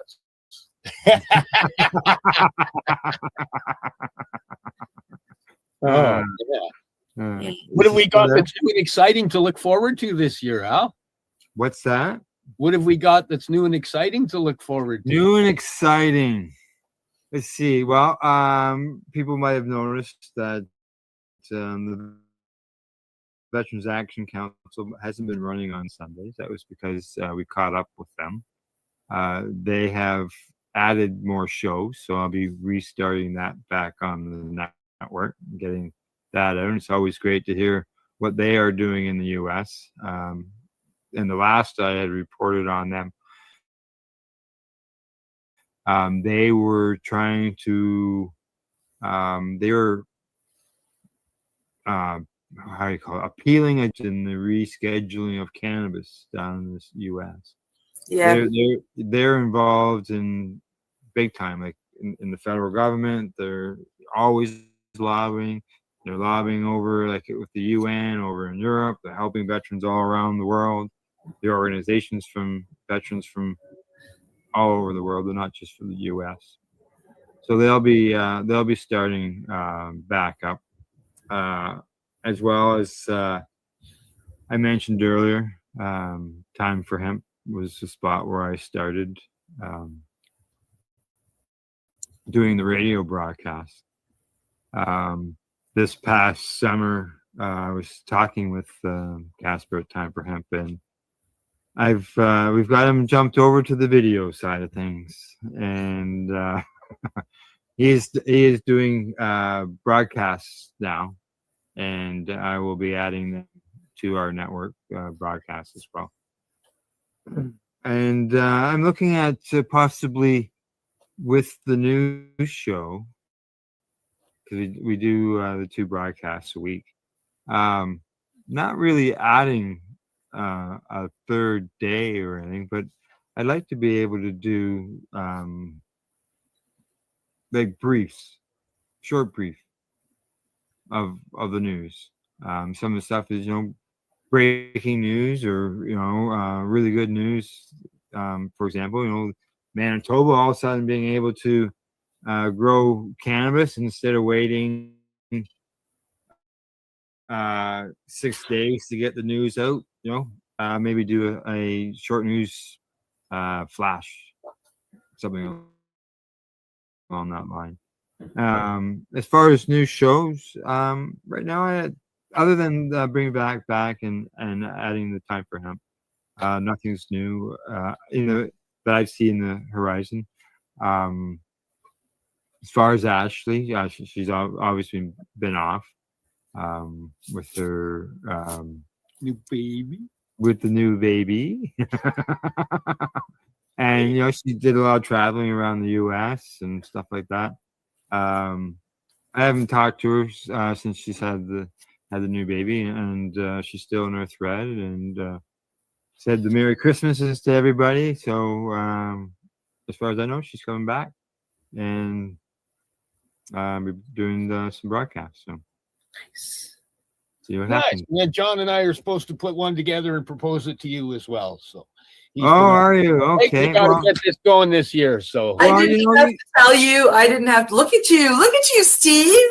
I'm so proud of you, my friend. Brought it up all by yourself. Oh yeah. Well, there was a talk way back about John and you doing something, and it just sort of went quiet, right? And or he was getting involved somewhere, and so yeah. Let me know. Yeah, no, we've been chatting and putting it together and working on some ideas, and we decided that this is 2025. Time to get alive. Yeah, and we discussed it. You guys discuss it all the time. Psychedelics is out there. People are looking for the information. They're looking for knowledge, right? And that's what we're about, is sharing information and sharing what we can learn. And on that note, it's that time again. Thank you for joining us here on the Mushy Moment with my co-host Cindy, myself, and our awesome guest, Al Graham. We're proud to be coming to you live from baseradio.net. We stream everywhere. We'll see you next week. Much love. You're listening to the Pace Radio Network here at paceradio.net. The opinions of the individuals during this broadcast are their own and may not be the opinions of their group or other organizations they may be involved with. All medical advice during our broadcast is not a medical opinion and should be checked with your medical physician. When you have a pain that's reached its peak, Legacy for 20, it's so unique. If organic cannabis is what you seek, here's your trusted partner 7 days a week. Suppository salves, bakes and drops, topicals, edibles, infused pop. Just when life seems like it ain't easy, at Legacy 420, enjoy a pop freezy. Lab tested products, make them the GOAT. Legacy 420 out on your road. Legacy 420 in Tyndonega, Mohawk territory. Indigenous organic cannabis at its finest. Enjoy the buzz of legalization with Campbellford Lifestyle Shop. From lights to plant nutrients, books, consumption accessories, and more, we've got all your basics to grow or consume cannabis. Visit our info center or take a look at our piercing services and body jewelry, now available in-store through Campbellford Lifestyle Shop, 17 Bridge Street West, Campbellford. Limestone City Hydroponics is Kingston, Ontario's hydroponic shop. Take your growing to the next level and create the optimal environment with the tent kit, or maximize your yield with an ebb and flow flood table kit. Either way, Limestone has more stuff that adapts to your budget. Then look no further, as they have professional grow lighting. They have indoor grow systems that are easy and cost effective, with many options to fit your living space and lifestyle. Cultivate your growing potential. We have everything you need to succeed. And if you can't make it to the store, they offer local delivery to the greater Kingston area. Remember, when you're looking for experts to help you grow, then look no further than the locally owned Limestone City Hydroponics, 105 Sunderland Drive in Kingston, Ontario. Call them at 613-548-0420. We are people advocating cannabis education here at paceradio.net.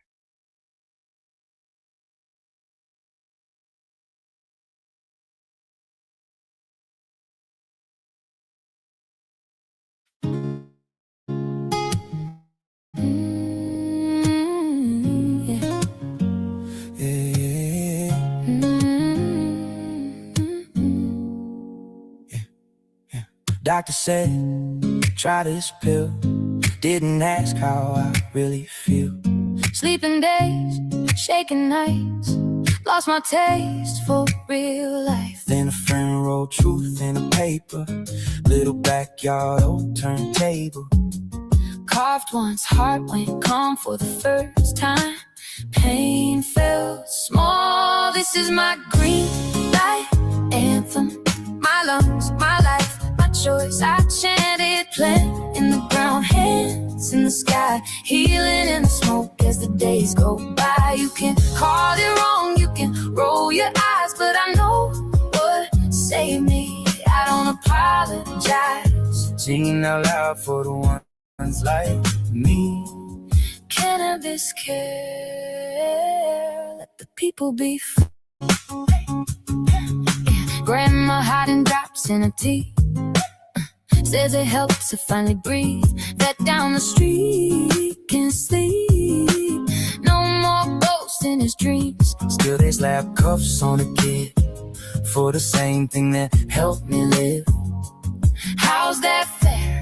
How's that right? When the garden could change your life. This is our green light anthem. From the chemo wards to the campus, from the mothers who just want rest to the anxious hearts in that Sunday best. You can pass your laws, we will pass it round till the courthouse hears our sound. Singing out loud for the ones in need. Cannabis care, let the people be free. Oh, oh, yeah. Spark one up for the patients waiting. Years go by, still debating while the pills get pushed. Prescriptions stack, but a simple C gets pushed back. We're not criminals, we're just hurting, fighting for a kind of version of relief, of dignity. Let the plant grow, let us breathe. This is the green light anthem. From the pain ward to the anthems, plant in the ground, hands in the sky, healing in the smoke as the days go by. You can call it wrong, we'll still stand tall till every last charge and the chains all fall. Singing out loud for the world to see.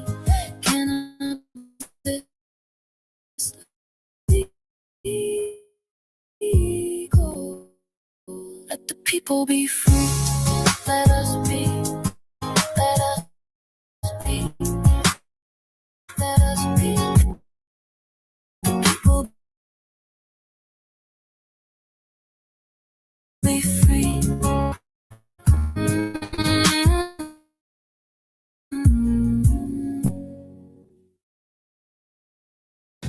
After this.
I got dust on my boots and a bruise in my name.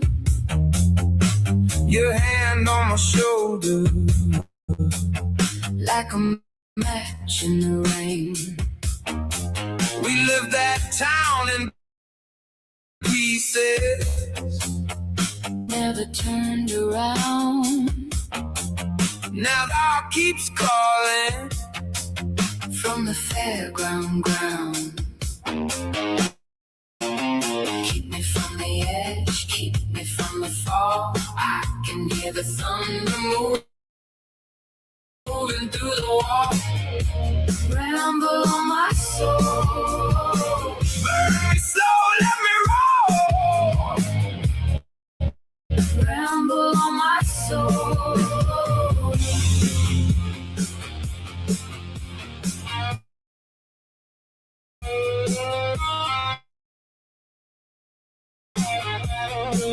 You wore a red scarf, Like a I found your name in gravel. by the county line. We drank from a tin cup On the bend of the road, swore we live forever.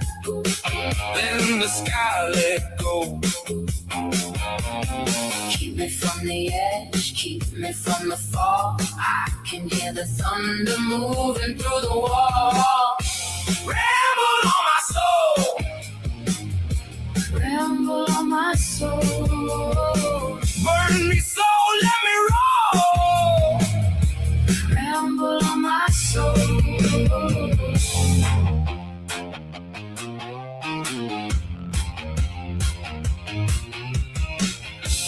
If I go blind, Take my hand, if I lose my name, call it back through the smoke, through the glass. we were always made to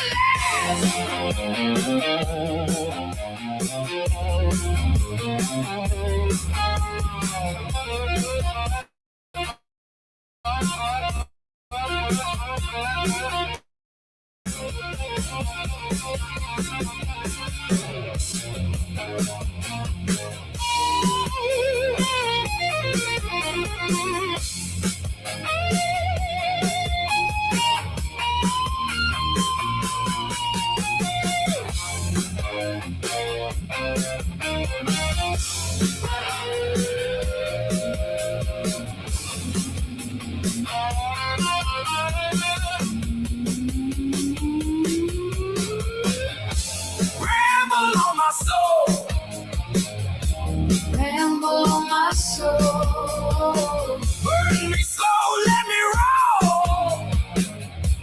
Ramble on my soul.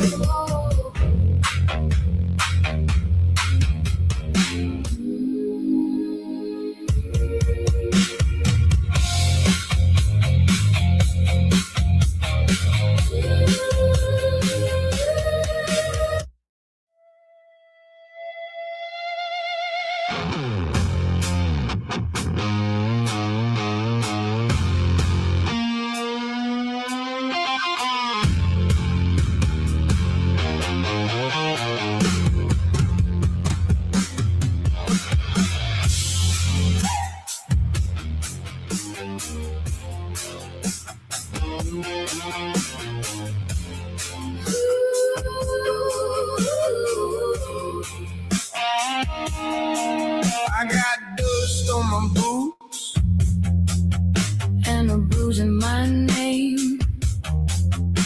Your hand on my shoulder, Like a match in the rain. we left that town in pieces. Never turned around.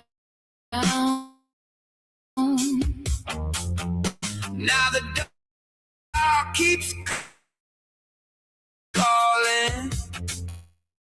The edge keep me from the fall. I can hear the thunder moving through the wall. Ramble on my soul. Ramble on my soul. Burn me slow, let me roll. Ramble on my soul.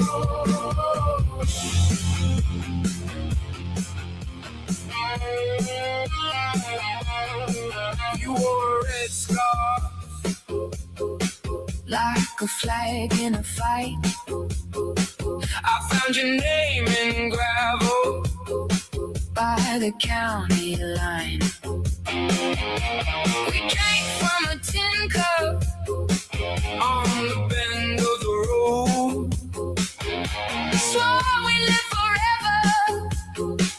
then the sky let go. Keep me from the edge, keep me from the fall. I can hear the thunder moving through the wall. Ramble on my soul. Ramble on my soul. Burn me slow, let me roll. Ramble on my soul.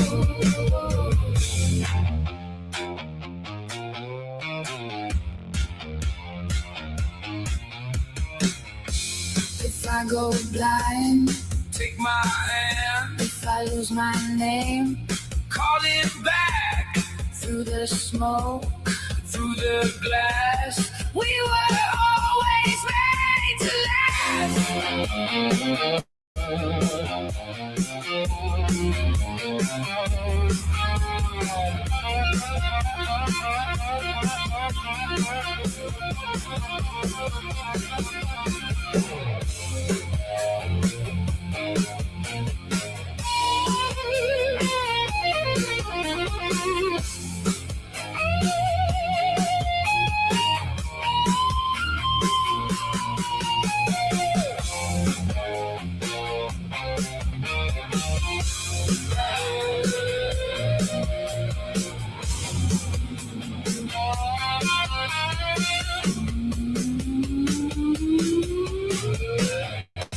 Ramble on my soul.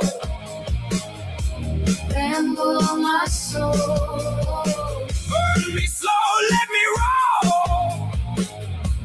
Ramble on my soul.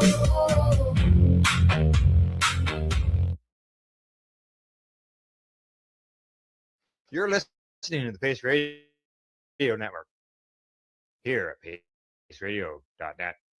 The views expressed by the be the same as those of their group or other organizations they may be involved with. All medical advice during our broadcast is not a medical opinion and should be checked with your medical physician. Look at all that money. Yeah, the money that they spend. Take another look, take some time for him. Don't cut trees for paper, 'cause it hurts the environment. Stop deforestation, yeah, it's time for him. Well, an acre of hemp makes 20 barrels of oil. No need for pesticides to poison all our soil. People got no food, they got no clothes, they got no for him. Yes, it is. It is time for hemp. Thank you for tuning in to the big broadcast today. Please share us with your friends. I want to thank you for tuning in to Citizen Green TV. They are helping us raise our voice to a louder, feverish pitch to let the whole world know how important it is to take time for hemp. This is part 2 of a great interview. And if you haven't had a chance to see part 1, please go to timeforhemp.news. You can find it in the archives.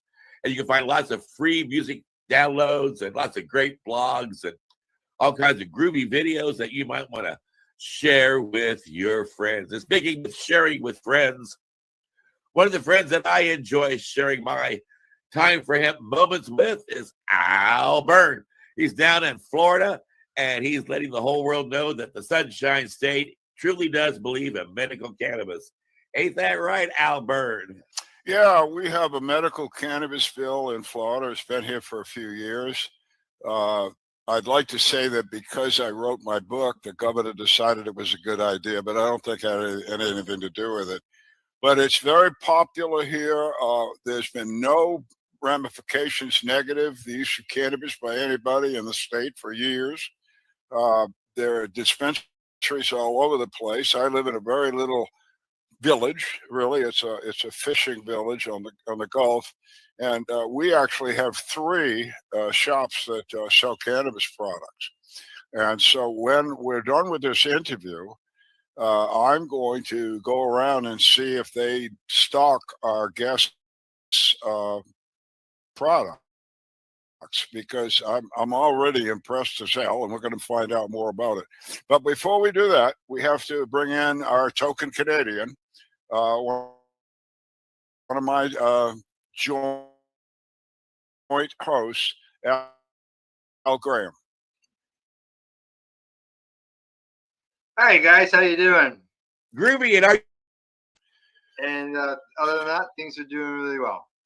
Well, groovy. And why don't you introduce our groovy guest on the big joint broadcast today? All right, I'd like to welcome back Colonel Philip Blair. He's an MD. He's also a combat physician. He's managed chronic or product called BC Plus. And instead of me explaining to him, we're going to bring him on the show and we're going to find out all the details about it. Welcome to the broadcast, Colonel Phelps. Well, thank you so much. I appreciate it. This is a great honor to be with you. Well, I don't know about honor, Colonel. I don't know with these guys, but why don't we get, what we've talked in the first half hour. You've been very, very wow stuff, but we also know we don't know stuff, and you filled in a lot of holes. But let's go right away. But you spent quite a background product to take that giant step. Well, I didn't know anything about cannabis. Was all inclined to the derogatory nature. I never even experimented with with cannabis at all until 2014, and when I was introduced to it as a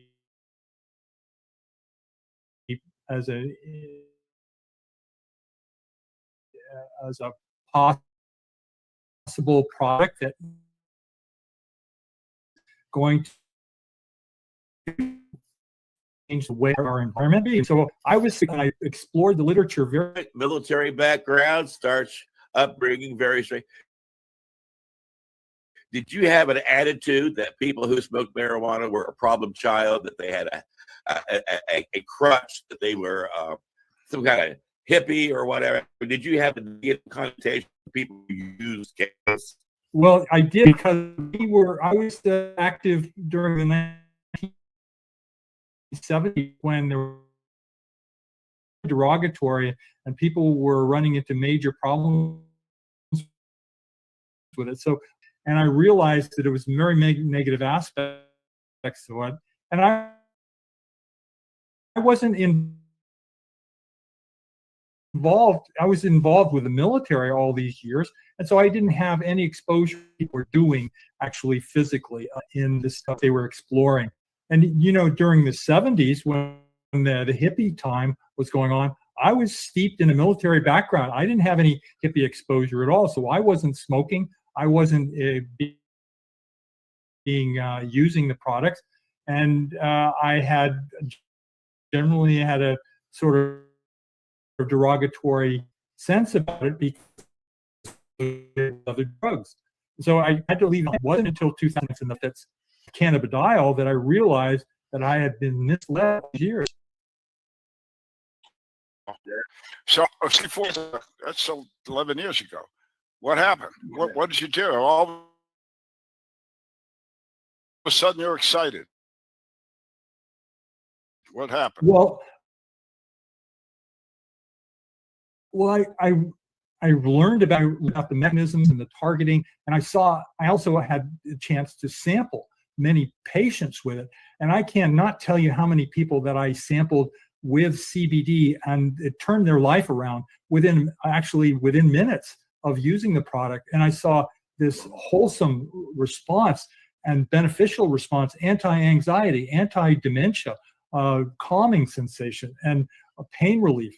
That it was exciting to see this kind of benefit that I had to devote myself to it. And I saw that this was the direction forward and the way that I was leaving behind the pharmaceutical industry way behind because it was not providing these kinds of benefits.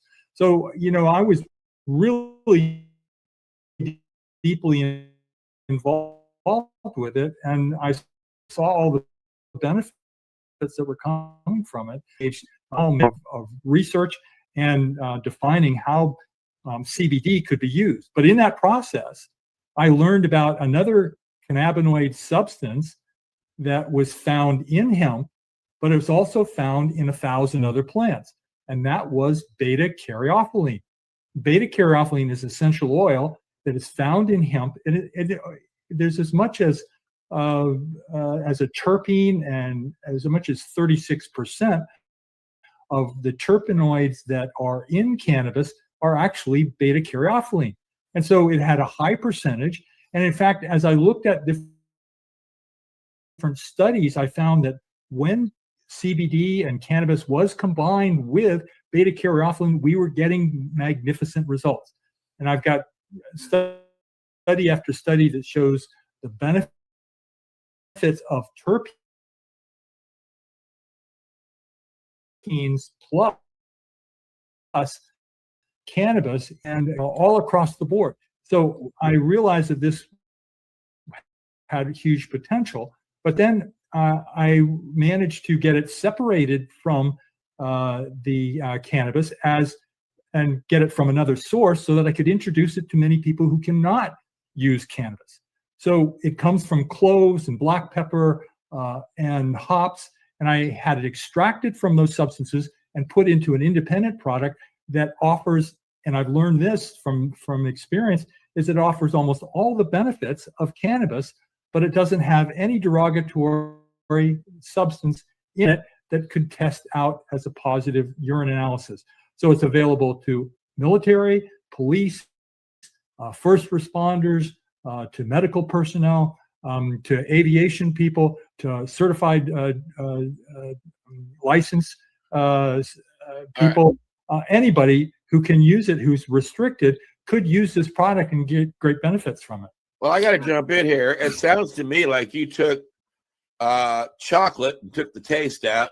You took beer and took the buzz out. You took cannabis and took the high out.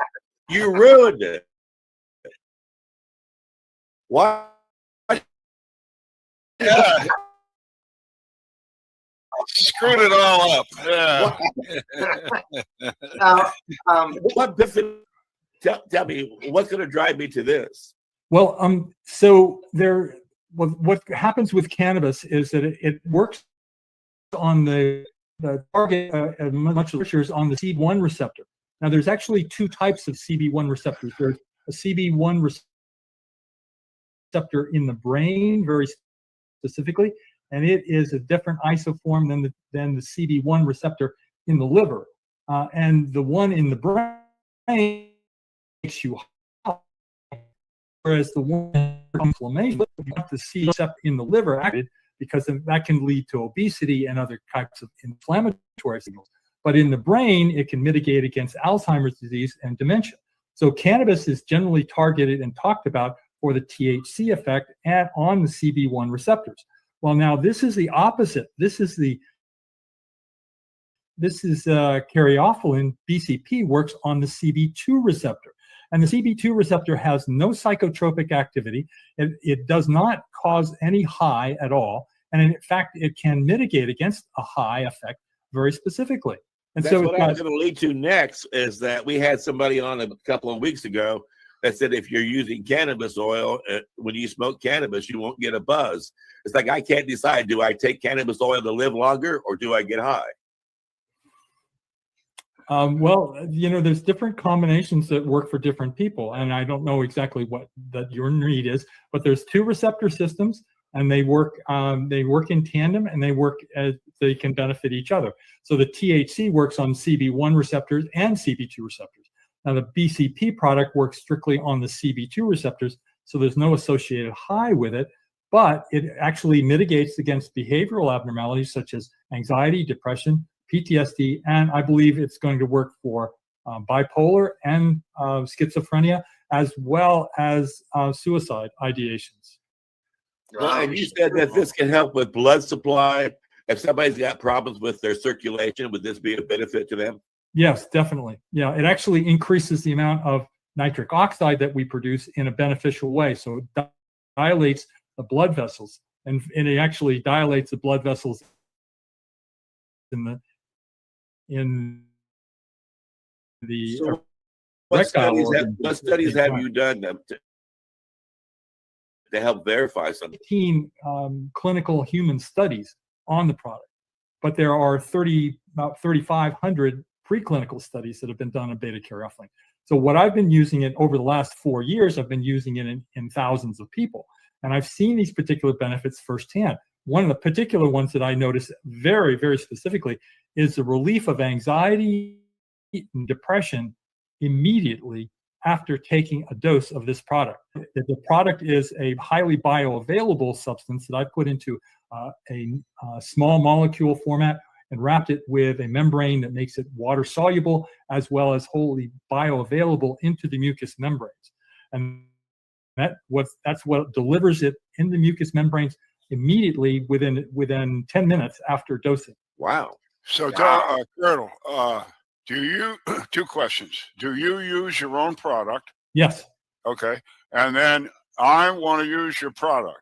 How do I administer it to myself? Well, now, there's different formats, but the main one is the liposome format. So the liposomes are molecules that are water soluble. They're in a phosphatidylcholine, a membrane that is highly bioavailable. It gets absorbed really well, but it isolates the molecule, the beta-caryophyllene, into the molecule, so it allows it to be water soluble and bioavailable to the mucous membrane, so it gets absorbed into the bloodstream immediately. So that's liposomal product. So if you were taking the liposomal product, I'd want you to take a half to a full milliliter, and probably for you, I'd want you to take a 1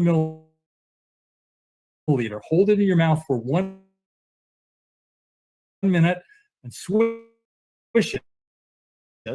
And the pathology that you're having, whatever those symptoms are, just go run down them, whether it's aches and pains, if it's anxiety, whether it's stress, or if it's sleep disorders, or there's muscle tension, or there's contractile joint, any of those things, then I want you to do a self-assessment beforehand, and then a self-assessment afterwards, after 10 minutes, and you should see significant change in the benefit level. Now, does that change only in your mental thinking or your emotional stability, or is that a 10-minute change? You notice it physically too? Oh yes, it's physical. So one of the magnificent benefits of it is pain relief and mobility. So typically I've been using it particularly in Parkinson's patients, and it's showing magnificent benefits in terms of mobilization. Now, typically they have a very rigid facial appearance. They have very tight muscles and they cannot move very effectively. And this loosens them up. They get about 20% increase in range of motion with it. So they can be highly flexible. It's also topically, it relieves pain, burning, inflammation, bites, burns, stings, just from a topical application of the product.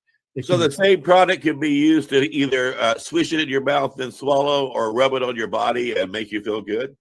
Yes, you can. But I also offer a topical product. It's in a gel format. And the gel format enhances the bioavailability through the skin, but it also has other magnificent properties. One of the magnificent properties that I've seen with it is relief of amputation type of pain. Phantom limb pain has been marvelous for. And I've got a number of cases. I've got 2 cases that they're absolutely devoted to using the product now. Phantom pain's a big deal for vets. I got a question. So I put your product in my mouth and I hold it for a minute. Now, I'm assuming my oral mucosal area is absorbing this product. It's into my bloodstream, right? All right, so I get it in my bloodstream, but now that blood's going to take it to my liver, and is that going to change the chemicals? What happens when it hits my liver?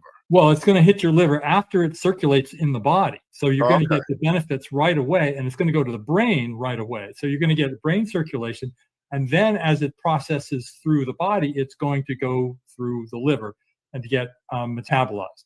Now, in metabolism of beta-caryophyllene is actually to another beneficial product called beta-caryophyllene oxide, and that has enormous benefits too. It has a strong anti-cancer effects, but it also has strong other benefits, not specifically as a BCP product, but it is highly effective for other things. And then that's it can also help with and urinated out. You said it can help with phantom pain. I've got a close friend who's like me, 100 years old, and she's had a leg amputated, and about every 20 minutes or so, she feels this horrific phantom pain. Well, I've had 2 cases that have responded very, very well to it. I'd love to get another case involved and get her exposed to it as well. Well, I don't know. I'm exploring all these benefits because they've not been seen before. I've addressed many different types of problems that have not been effectively treated. For instance, mast cell activation phenomena. It's a mast cell reaction that occurs in a large number of women who have they have problems with their immune cell called a mast cell. And that mast cell reacts with allergy phenomena and pain and discomfort. And what beta-caryophyllene has done has blocked that particular pathway so that it relieves those symptoms almost immediately. In fact, it's been effective in blocking anaphylaxis in several cases. So wow. So problems with pollen and things like that affect people. Would this have a positive effect on their reaction? Yes, but I can't say that it's going to stop your allergies, but it can mitigate against a lot of nasal stuffiness and a lot of other allergic phenomena that goes on. I would definitely take it if you were having problems with allergies. Give it a try, and I actually put the product on my nose when I get nasal congestion or allergic phenomena, and I can temper the allergy very effectively with it. Well, but you know that there comes a time in your path in life where you're just too old to mess with. People just figure put you into a euthanasia program. So, like, am I too old? I'm like 100. Am I too old to get any benefit from this? Like, if I had like swollen ankles or thin blood, my blood veins were shrinking, or if I was having Alzheimer's or what, is this going to benefit some old timer like me, or do I need to start taking it when I'm young? Very, very clearly, it's going to benefit you and anybody who's in the older age group. It has magnificent benefit. In fact, I'm working with a 94-year-old veteran who was in hospice because of dementia, and during that time, he was disabled. They expected him to die within 6 months, but he got started on beta-caryophyllene and he's almost completely recovered. He's now driving independently. He's giving interviews to veteran societies as well. So he's fully engaged completely. And he's talking about his past, his helicopter past, and his adventures in Florida. Wow. So he's changed entirely. And I've had other people with dementia actually reverse their dementia with using it. Plus Parkinson's disease. I've had enormous results from people correcting for many of the symptoms of Parkinson's. And what I want to say about Parkinson's is that there is preclinical science that shows that beta-caryophyllene could stop the progression of Parkinson's in its tracks. Wow. So it's good for us old guys. How young can we, if I have a child, a young child, is this product of yours safe for a 10-year-old? It's safe for everybody. It's a food product primarily. You know, it comes from hops. It's found in guava and grapefruit and oranges. It's found in basil, black pepper. It's all over the place. In fact, I have one slide that describes it as the Mediterranean diet. It's probably the substance that is giving the most benefit from the Mediterranean diet because of all the food that contain beta-caryophyllene.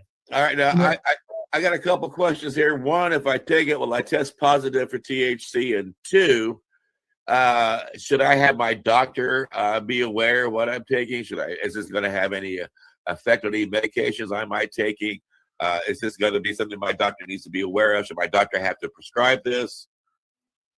It's non-toxic. It is. There's no drug interactions that I'm aware of. There's no addictive component to it at all. You can take it with any other substance, and there's no problems with it. As I said, it's a food product. It's been improved in its bioavailability so that you can get more in and get it effectively distributed in the body. Now, for children, there's no reason why a child cannot take this. I've got a 5-year-old who's taking this product regularly for his attention deficit.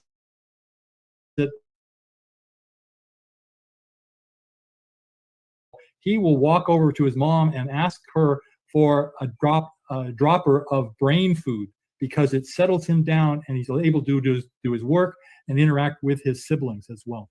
All right, now I know in the past Al Byrne has asked about how is this made? There's a certain way it's made, and who does the testing, and how do we know that there's like not chocolate syrup in there and sugar and when we buy it? Well, it's made from cloves. One product is made from cloves that's extracted, and I can't say that it is organic, but it's made from cloves, and it's put into a mixture of a phosphatidylcholine, which is a common carrier and interface for the liposomal format. It's energized with high vibration to collect up the molecules and to put it into a thick liquid that is easily bioavailable from the body, and it stays suspended indefinitely. So you take about a half to a full milliliter once or twice a day, and you get the full benefits. And typically the benefits last for about 12 hours. Now it's tested, it's get regularly tested. We get certificates of availability on the substance. And we also offer a capsular product that is from a powdered BCP, but we're using hops oil for that, and we're turning that into a powder, and that is mixed with the purest of chemicals, and we're also producing that into the capsules, and those are offering similar benefits.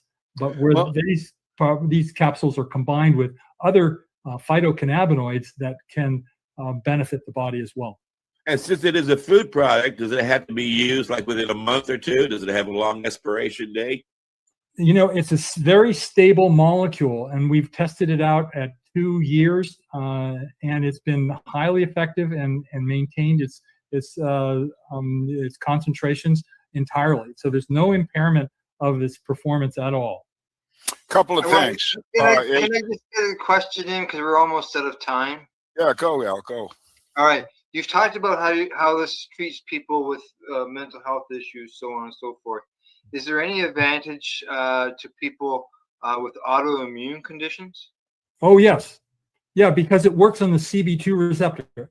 And the CB2 receptor is located everywhere in the body, as Al earlier said, but it actually has, it's located on the immune cells of the body, and it's located on neurons as well. So it's located on neurons, and it's located in on the immune cells. And on the immune cells, it acts to reduce inflammation, and it switches them over from an active phase of inflammation over to an inactive phase of resolution.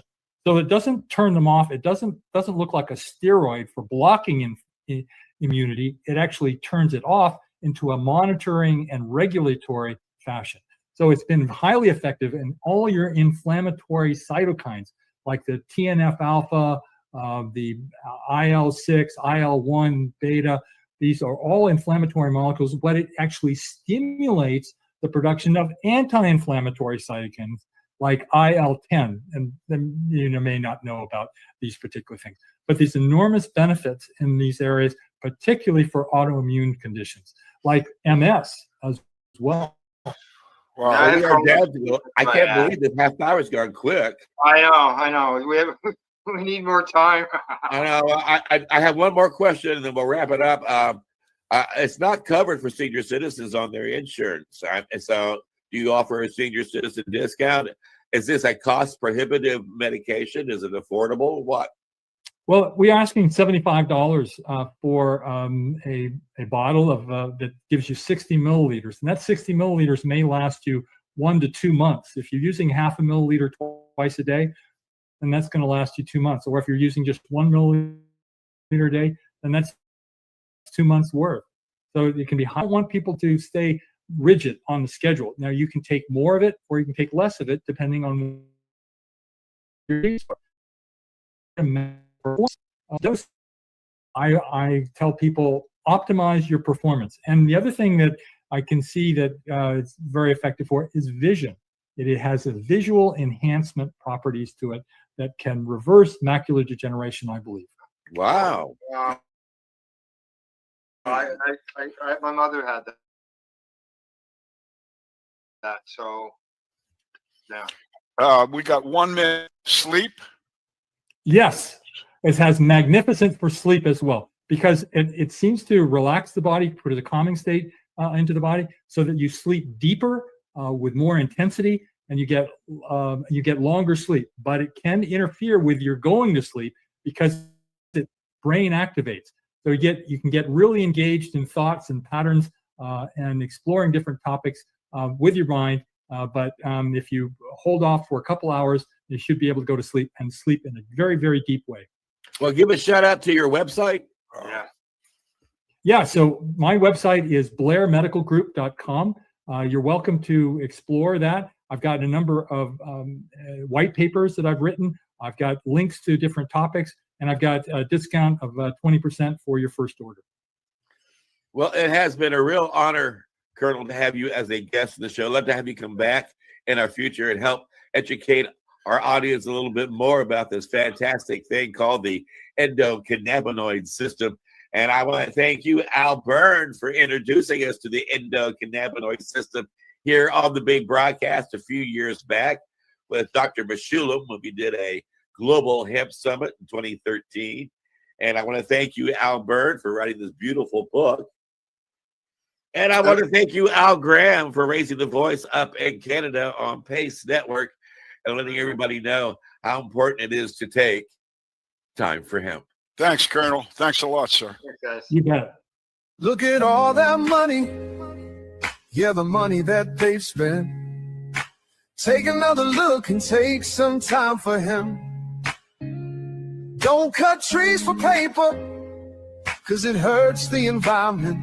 Stop deforestation, yeah, it's time for hemp. Well, an acre of hemp makes 20 barrels of oil. No need for pesticides to poison all our soil. People got no food, they got no clothes, they got no rent. Well, it's time for hemp. Throughout us history, hemp has been used, no mystery. Hemp was legal to pay your taxes for more than a century. Check your taxes, The founding fathers made sense to me. It's time to grow hemp legally.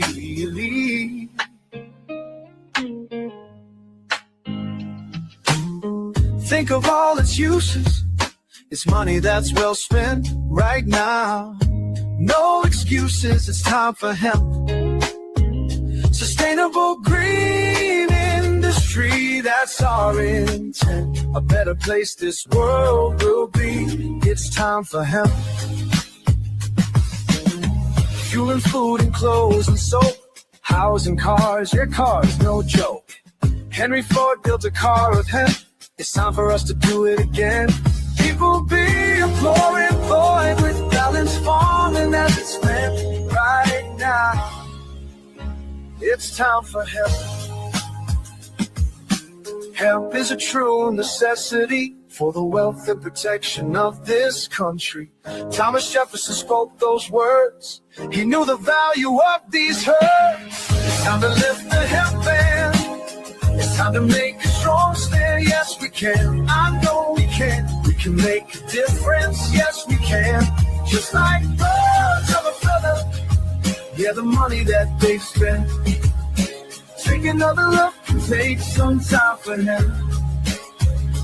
Don't cut trees for paper, 'cause it hurts the environment. Stop deforestation, yeah.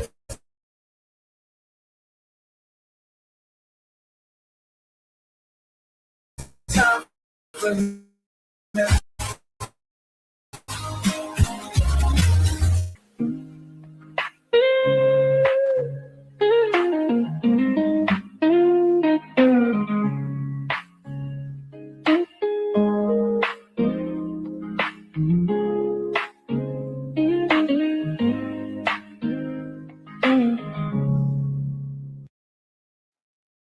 Time for Hemp is a Pace Radio Network content provider. You're listening to the Pace Radio Network here at paceradio.net.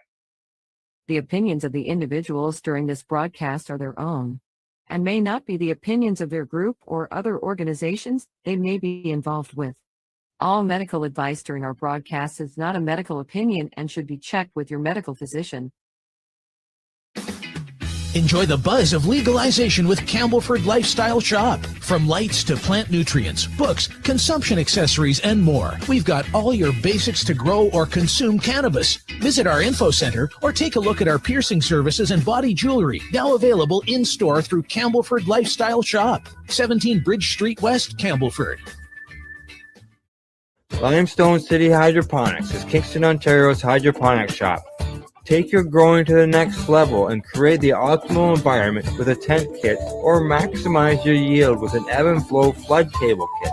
Either way, Limestone City Hydroponics has more sizes and options to fit your needs. Are you looking for the power of the sun that adapts to your budget? Then look no further, as they have professional grow lighting. They have indoor grow systems that are easy and cost effective with many options to fit your living space and lifestyle. Cultivate your growing potential. We have everything you need to succeed. And if you can't make it to the store, they offer local delivery to the greater Kingston area. Remember, when you're looking for experts to help you grow, then look no further than the locally owned Limestone City Hydroponics, 105 Sunderland Drive in Kingston, Ontario. Call them at 613-548-0420. We are people advocating cannabis education here at paceradio.net. You're watching the 420 Pace, found at 420pace.ca.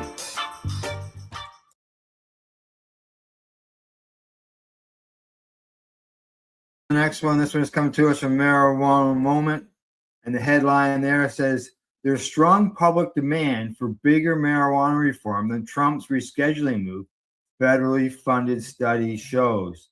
The Trump administration's move to reschedule cannabis is popular, but most people support even broader cannabis reforms, according to a new federally funded study that examines public comments received during the government's official consideration of the proposal. The analysis of the 42,913 cannabis rescheduling comments submitted to the DEA shows that 28.9% supported moving cannabis from Schedule 1 to Schedule 3 of the Controlled Substances Act, as proposed, and that 63.5% wanted further rescheduling or even complete descheduling. Only 6.7% of commentators opposed any reforms and wanted to keep cannabis in Schedule 1, which is the most restrictive category, obviously. And they say that this information was from the authors of this research from the Johns Hopkins University and the University of California, San Diego, which was published in the journal Addiction. Now, they say the public sentiment on regulations, government supports the United States DEA administration's proposal for cannabis rescheduling, though the majority views the proposed Schedule 3 classification as inadequate and supports further rescheduling or complete descheduling. They say that most of the comments, yeah, okay, I see I've duplicated some information here. Now, according to the study authors, John Ayers said in a press release that rescheduling is a meaningful first step, but the public record shows Americans want federal policy to go even further. Now, opponents of any change, meanwhile, frequently noted concerns about public health risks, addiction, and underage use in their comments.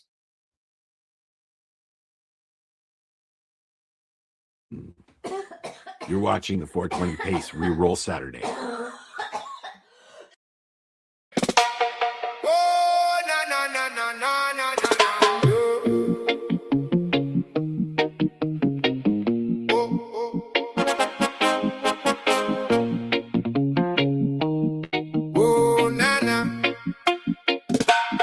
Morning rough, don't talk loud.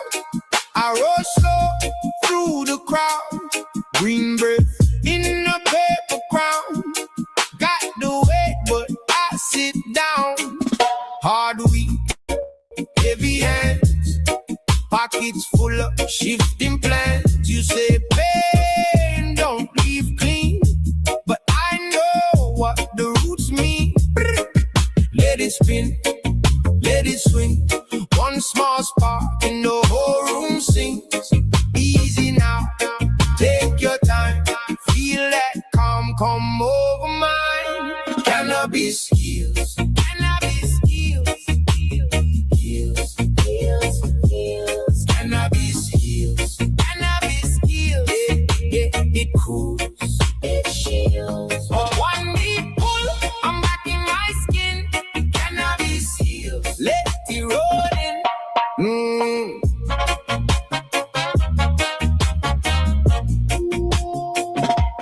Mama said, boy, stay wise. Read that truth behind the eyes.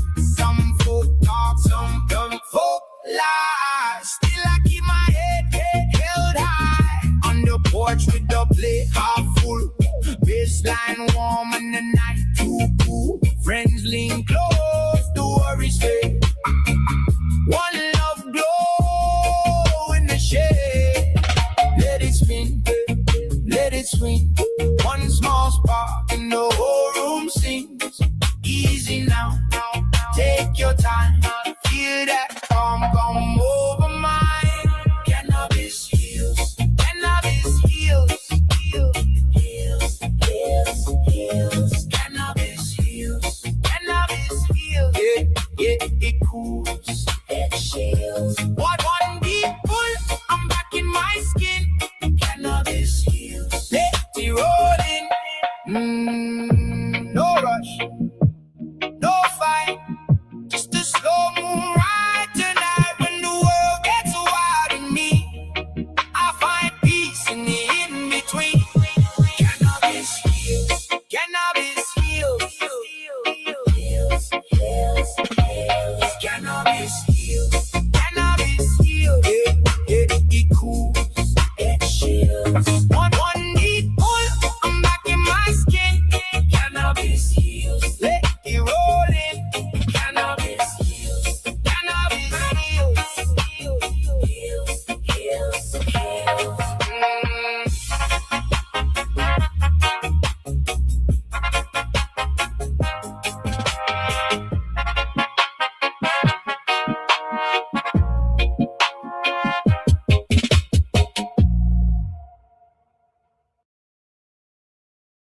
Rerolled Saturdays. Check it out. Nothing but non-stop cannabis. You're watching the 420 Pace, found at 420pace.ca.